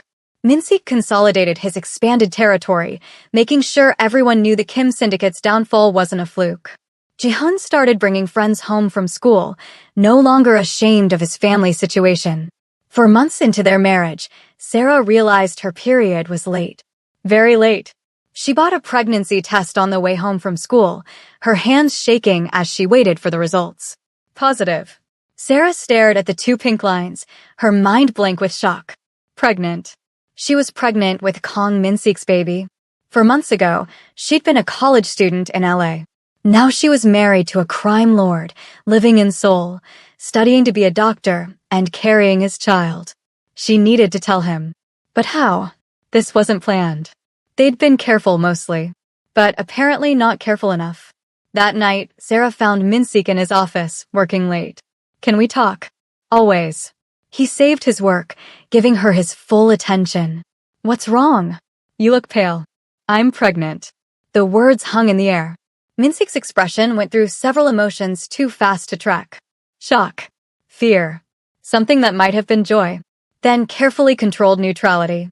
How far along? I don't know. Maybe 6 weeks? I need to see a doctor. I'll arrange it. Tomorrow. The best obstetrician in Seoul. He stood, moved toward her, stopped. How do you feel about this? Terrified. Overwhelmed. Completely unprepared. Sarah's voice shook. I'm 20 years old, in medical school, married to a man whose life is constantly in danger. This is the worst possible timing. Do you want to keep it? The question was gentle, no judgment. Sarah appreciated that he was giving her a choice. I don't know. Do you? Minsik was quiet for a long moment. Then, I want whatever you want. But Sarah, if you're asking my personal opinion, yes, I want this baby. His voice went soft. I want a family with you. Not just a marriage of convenience. Something real. We're already real. I know. But a child would be, he struggled for words. Evidence. That something good came from how we started. That we built something worth keeping. Sarah's eyes filled with tears. I'm scared. Me too. He pulled her into his arms. But we'll figure it out together. Like everything else. Your mother is going to have opinions. My mother always has opinions. Ignore her. He kissed her temple. This is our decision. Our family. Our baby. Sarah let herself imagine it. A baby with Minsik's eyes. A little girl with her curls. A son with his stubborn determination. A tangible piece of the love they'd built from impossible circumstances. Okay, she whispered. Okay, let's do this. Minsik's arms tightened around her. Sarah, you and this baby. My whole world. I love you too. Both of you. She placed a hand on her still flat stomach. All of us. They stood there in his office, holding each other, a family of 2 about to become 3, both terrified and hopeful and so deeply in love it hurt. The next morning, Minsik took Sarah to the best obstetric clinic in Seoul. The doctor confirmed she was 7 weeks pregnant, due in late summer. Everything looked healthy. Normal. Like making a baby with a crime lord in a forced marriage was the most natural thing in the world. Drop a comment if you think Sarah and Minsik can actually make this family work, and hit that like button if you're emotionally invested in this baby already. They told Ji-hun first. The boy was doing homework at the dining table when they sat down across from him, both looking nervous. He glanced up, immediately suspicious. What did I do? Nothing. We have news. Minsik looked at Sarah, silently asking if she wanted to tell him. She nodded. I'm pregnant. You're going to be a big brother. Ji-hun's mouth fell open. His eyes went wide. For a long moment, he just stared. Then, are you serious? Very serious. So there's going to be a baby? Like, an actual baby? Here. In about 7 months, yes. Sarah tried to read his expression. How do you feel about that? Ji-hun was quiet, processing. Then his face broke into the biggest smile Sarah had ever seen from him. That's awesome. I've always wanted a sibling. He paused. Wait, does this mean you're staying? Like, permanently staying? Sarah's throat tightened. Yeah, I'm staying. Good. Ji-hun stood up, awkward but determined, and hugged her. You're really my mom now. For real. Sarah held him tight, tears streaming down her face. For real. Minsik watched them, his own eyes wet. His broken family was healing, piece by piece, held together by this strong American woman who'd stolen his heart. Telling Mrs. Kang was harder. They drove to her house on Sunday, Sarah's stomach churning with anxiety. Minsik's mother sat in her formal receiving room, tea already prepared, her expression inscrutable. You wanted to see me? Mrs. Kang's eyes went to Sarah. Both of you. This must be important. Mother, Sarah is pregnant. Minsik delivered the news directly, no build-up. Mrs. Kang's teacup paused halfway to her lips. She set it down carefully. How far along? 7 weeks. I see. She studied Sarah with those sharp eyes. And you're keeping it? Yes. Sarah kept her voice steady. We're keeping the baby. Mrs. Kang was silent for what felt like an eternity. Then, surprisingly, good. Sarah blinked. Good. A child will strengthen your position in this family.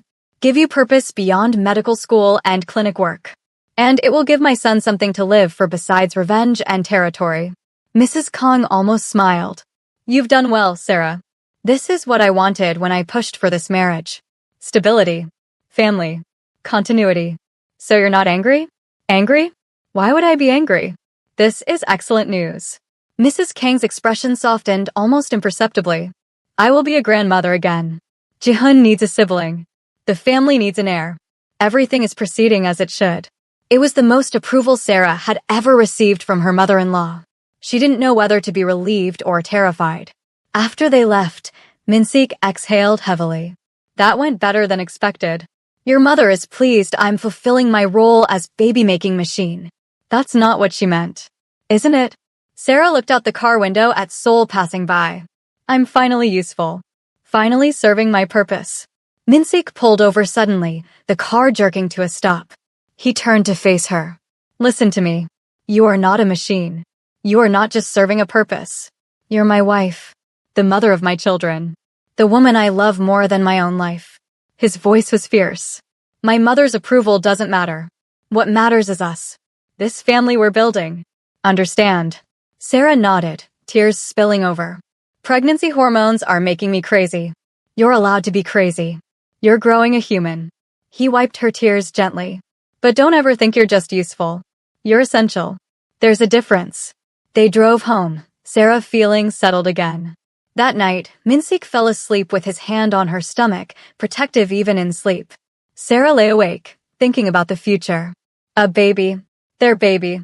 Growing inside her, connecting her to this life, this family, this impossible love story permanently. Medical school became harder as the weeks passed. Morning sickness hit hard, forcing Sarah to miss classes. Professor Kim was understanding once she explained, but the other students gossiped. The young American married student, pregnant already, probably trapped. If they only knew. Yuna was the only one Sarah told the full truth.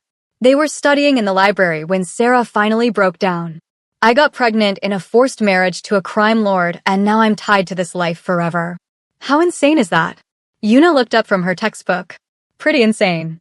But are you happy? That's the crazy part. I am. I love him. I love Jihyun. I love this baby already. Sarah's hand went to her stomach, now showing a small bump at 12 weeks. I should hate all of this. But I don't. Then maybe it's not insane.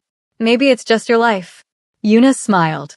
Besides, crime lord husband sounds way more interesting than the boring guys our parents want us to marry. It's definitely not boring. Sarah laughed despite everything. At 16 weeks, they found out the sex. A girl. Mincy cried in the ultrasound room, holding Sarah's hand, staring at the screen like it held all the secrets of the universe. A daughter, he whispered. We're having a daughter. Are you disappointed? I know some Korean families prefer sons. Disappointed? Sarah, she's perfect. He kissed her forehead, her cheeks, her lips. A little girl. Our little girl. They started preparing the nursery, converting one of the guest rooms. Mincy insisted on the best of everything. Designer furniture, imported from Italy. The softest blankets, organic cotton. Educational toys recommended by child development experts. Sarah had to rein him in.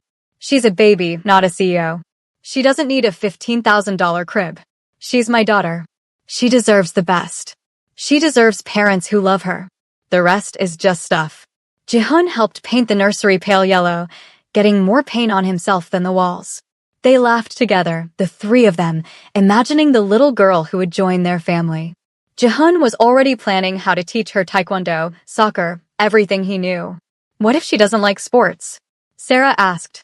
Then I'll teach her other stuff. Reading, drawing, whatever she wants.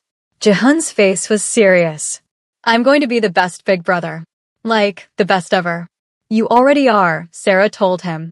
At 20 weeks, Sarah woke in the middle of the night, gasping. Pain. Sharp, pulling pain in her abdomen. Minsik woke immediately. What's wrong? It hurts. Something's wrong. Panic flooded through her. They rushed to the hospital, Minsik driving too fast, running red lights, his face set in grim determination. The emergency room staff took one look at the feared Kang Minsik and moved at lightning speed. The doctor examined Sarah while Minsik held her hand, both of them terrified. Finally, after what felt like hours, the doctor smiled. Everything is fine. It was round ligament pain, very common in second trimester. The baby is healthy. Strong heartbeat. The relief was overwhelming. Sarah burst into tears. Minsik held her, his own body shaking. I thought we were losing her, Sarah sobbed. But we didn't. She's okay. You're okay. He pressed his forehead to hers. God, Sarah, I can't lose you. Either of you. You won't. We're fighters. All three of us. They went home as the sun rose, exhausted and grateful. Jihyun was waiting, having gotten himself ready for school despite the chaos. He looked at them anxiously. Is the baby okay? The baby's fine. False alarm. Sarah pulled him into a hug. Your sister is tough. Just like her big brother. Good. I already love her. Jihyun's voice was muffled against Sarah's shoulder. I can't lose another mom. Sarah's heart broke and healed simultaneously. You won't. I promise. At 24 weeks, Sarah had to take a semester off from medical school. The pregnancy was taking too much energy and the stress wasn't good for the baby. She hated it, felt like she was falling behind, losing her dreams again. Minsik found her crying in the nursery one afternoon. Talk to me. I'm losing everything. My education, my independence, my future. I'm becoming exactly what your mother wanted. Just a wife and mother. That's not true, isn't it? I dropped out of school. I spend my days preparing for a baby. I've become domestic. Minsik sat beside her on the nursery floor. You're taking a semester off, not dropping out. You'll go back after the baby's born. We'll hire help, whatever you need. Your dreams don't end because you're having a child. Promise? I promise. You're going to be Dr. Sarah Kang. And our daughter is going to be so proud of her mother. He pulled her close. You're not losing yourself, Sarah. You're expanding yourself. There's a difference. When did you become so wise? When I fell in love with a stubborn American woman who won't let me get away with anything. He kissed her stomach. And when I realized I'm going to be a father to a daughter who will probably be just as stubborn. Definitely just as stubborn. The weeks crawled by. Sarah's body changed, her belly growing round and heavy. She felt beautiful and awkward at the same time. Minsik thought she was glowing, told her constantly, made love to her gently, worshipfully, like she was made of glass. At 30 weeks, the clinic they'd opened together had its first anniversary. Sarah went to the celebration, her belly huge under a loose dress. The community members who'd been served by the clinic surrounded her with gratitude and blessings for the baby. An elderly Korean woman took Sarah's hand, speaking in heavily accented English. "You have kind heart. Give medical care to poor people. Your baby will be blessed." Sarah's eyes filled with tears. "Thank you. Your husband, he good man too. He hide it, but I see. He love you very much." Sarah looked across the room where Minsik stood with Youngie, discussing clinic expansion plans. As if sensing her gaze, he looked up, his face transforming when he saw her. The Ice King melted, replaced by a man so deeply in love it showed in every line of his body. "Yes," Sarah said softly. "He loves me very much." At 34 weeks, Sarah went into false labor. Again, the hospital, again the panic, again the relief when everything was fine. But the doctor warned her. "The baby could come anytime now. You're in the safe zone. Everything is developed. But try to rest. Stress isn't good." Rest was impossible. Minsik was in the middle of negotiations with a Chinese crime syndicate trying to move into his territory. The situation was tense, violent. He came home late every night, exhausted and covered in bruises he tried to hide. "I'm handling it," he insisted when Sarah confronted him. "You're going to get yourself killed right before our daughter is born." "I won't. I promise."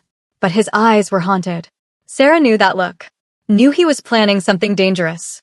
Something that might not end well. "Minsik, please. Whatever you're planning, find another way." "There is no other way. They're pushing too hard. If I don't respond, I look weak. If I look weak, every gang in Asia will try to take my territory. It has to be now." "What has to be now?" He didn't answer, which was answer enough. That night, Sarah couldn't sleep. She lay in bed, her huge belly making it impossible to get comfortable, anxiety eating at her. Minsik was planning something big. Something that could leave her a widow with a newborn baby. At 2 a.m., she felt it. A contraction. Real, unmistakable. Different from the false alarms. "Minsik." She shook him awake. "It's time." He shot up, instantly alert. "Are you sure?" Another contraction hit, stronger. "I'm sure." Chaos erupted.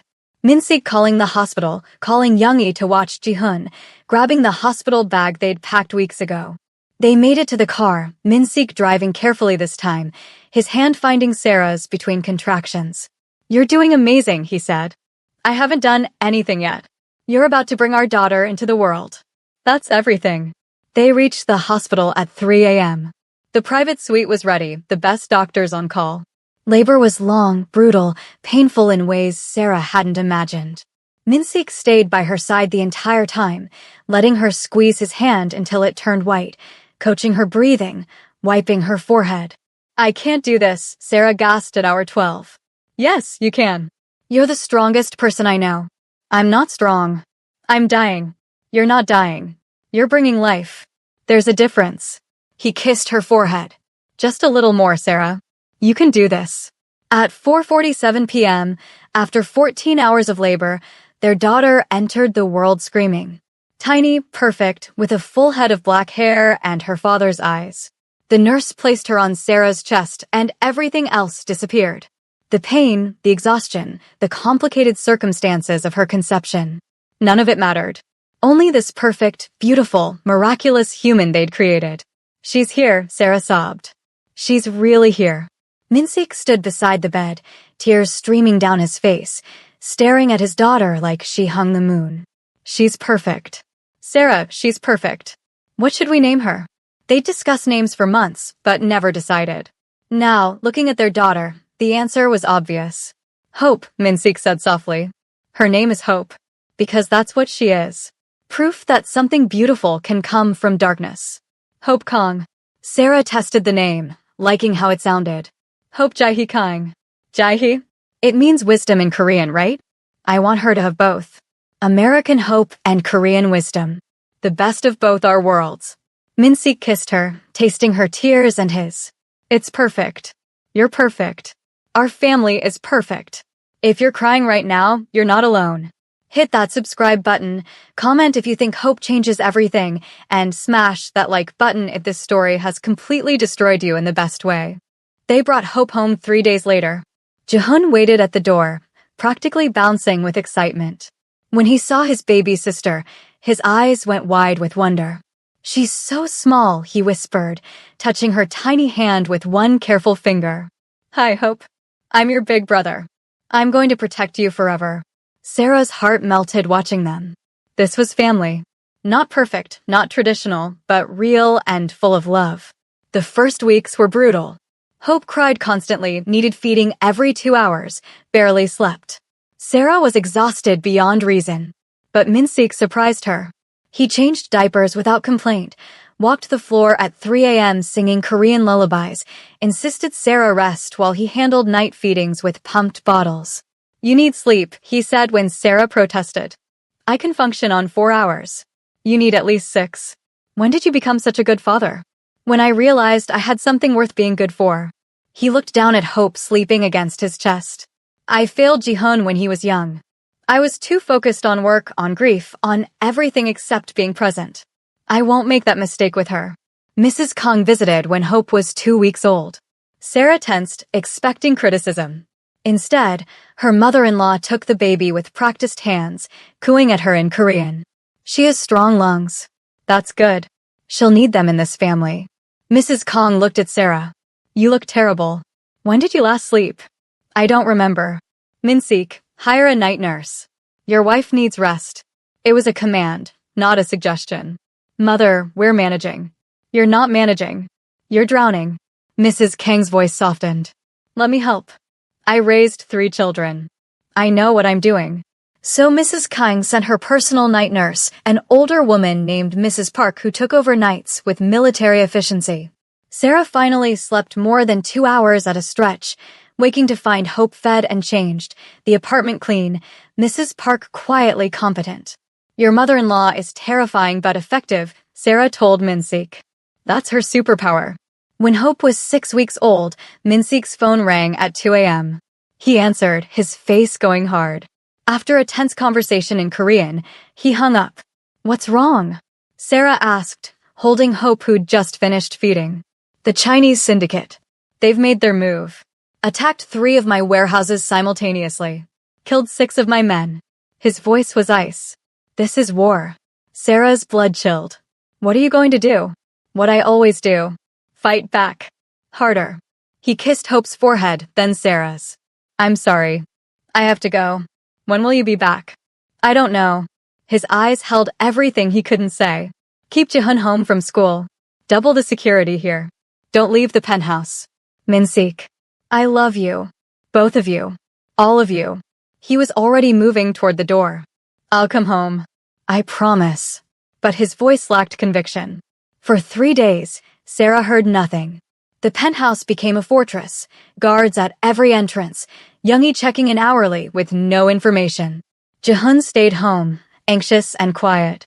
Hope seemed to sense the tension, crying more than usual. On the 3rd night, Sarah's phone rang. Unknown number. "Mrs. Kang." A man's voice, speaking accented English. "This is Chen Wei. I believe you know who I am. The head of the Chinese syndicate."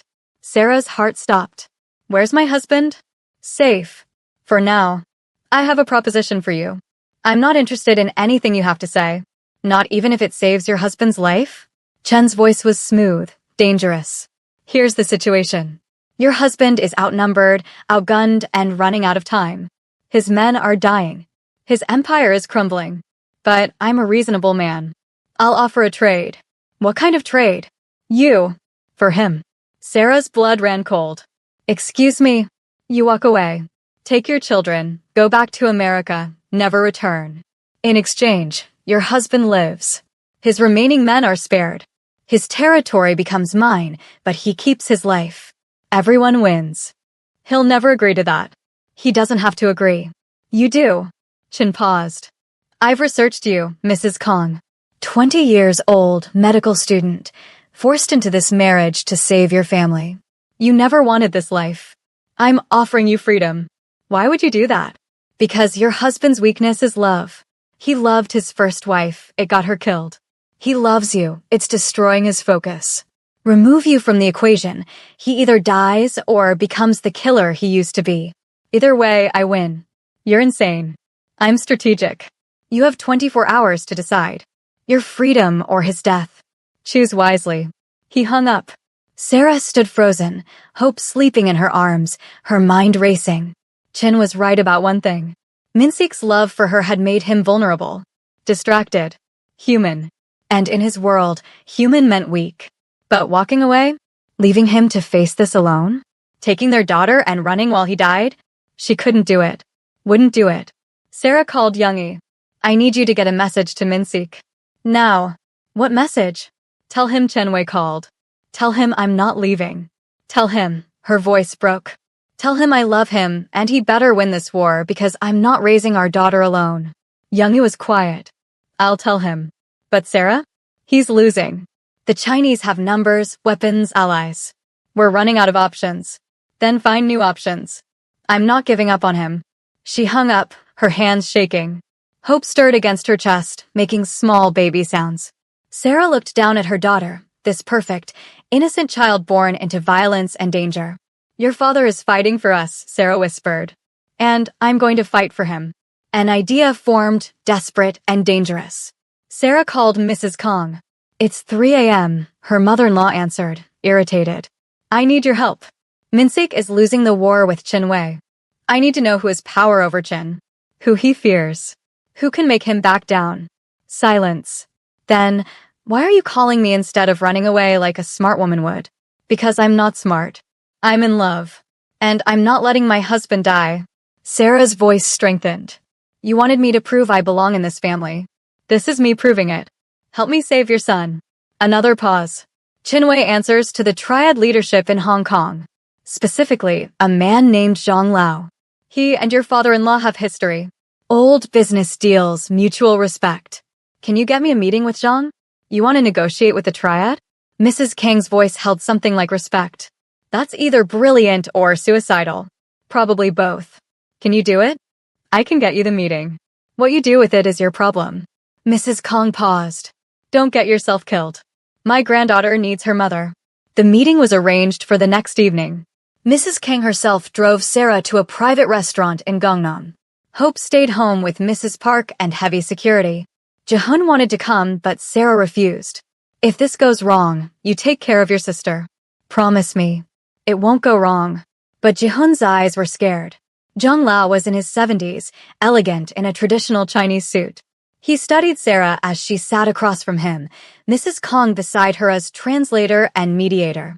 You're very young to be negotiating with triad leadership, Zhang said in Mandarin. Mrs. Kong translated to English.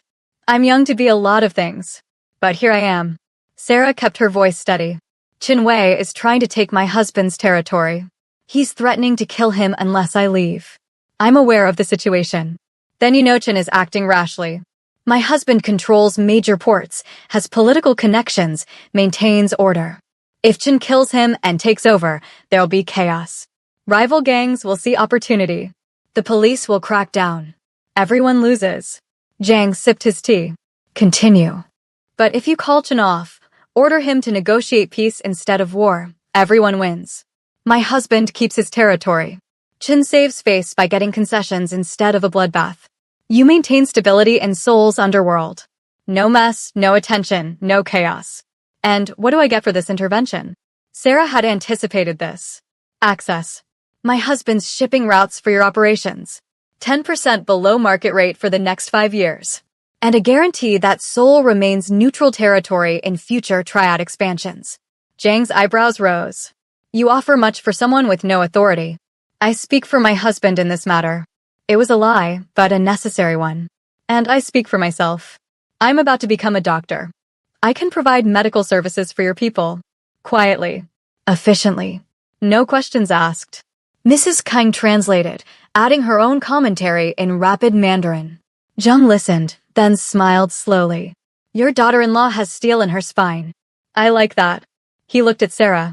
I'll call Chenwei off. He'll be disappointed, but he'll obey. Your husband will owe me a favor. A large one. And you'll provide those medical services when I need them. Agreed. One more thing. Jang's smile faded.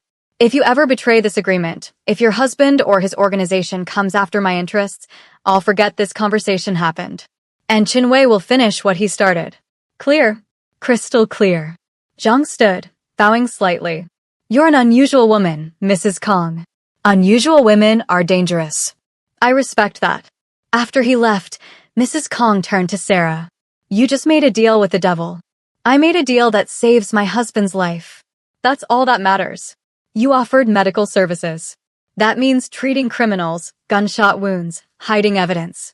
I know what it means. Can you live with that?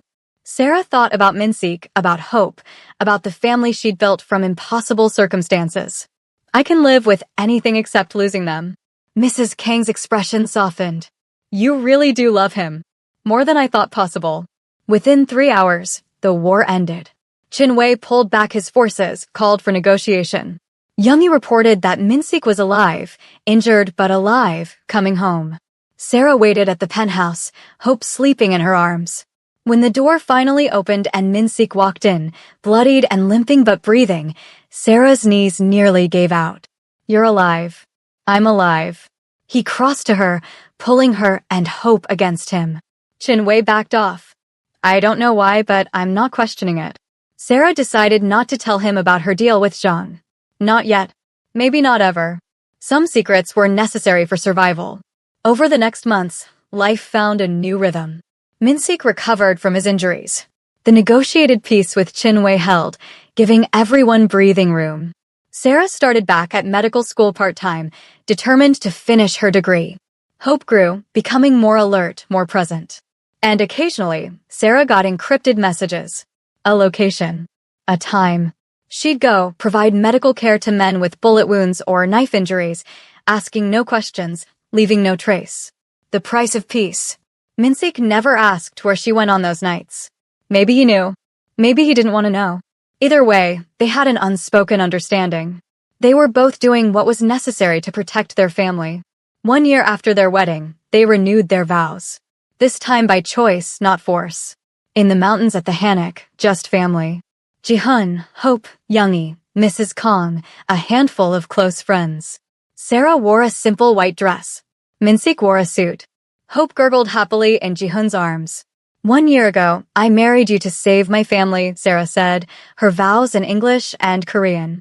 Today, I marry you because you've become my family. My home. My heart. I choose you, Kong Min-sik. Every day, for the rest of our lives. Min-sik's vows were simpler. You taught me how to be human again. How to love without fear. How to hope. I promise to protect you, cherish you, and love you until my last breath. You and our children are my greatest achievement.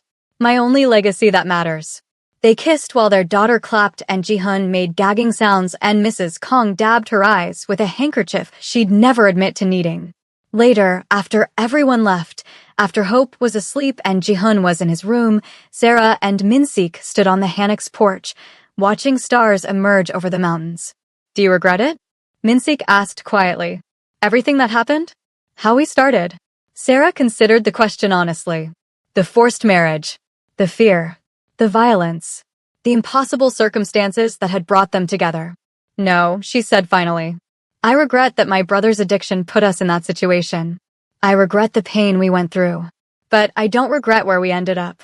Because this, us, our family, this complicated, beautiful life, it's worth every hard moment. Even the parts where you have to provide illegal medical services to criminals to keep the peace. So he did know. Sarah looked at him. Even that. Because it keeps you alive. Keeps our family safe. I'd do anything for that. That's what worries me. You shouldn't have to compromise your morals for me. Love is compromise. You compromised your ice-cold heart for me. I compromise my idealistic morals for you. We meet in the middle and build something real. She turned to face him fully. I'm not asking for permission or forgiveness. I made my choice. I choose you. I choose us. Every time. Min-sik pulled her close, his arms wrapping around her like he could shield her from the world. I don't deserve you. Probably not. But you have me anyway. She smiled against his chest. We're stuck with each other, remember? Best deal I ever made. They stood there under the stars, two impossible people in an impossible love, survivors of circumstances that should have destroyed them, but somehow made them stronger. Inside, Hope started crying, her newborn wail demanding attention. Minsik pulled back. I'll get her. You rest.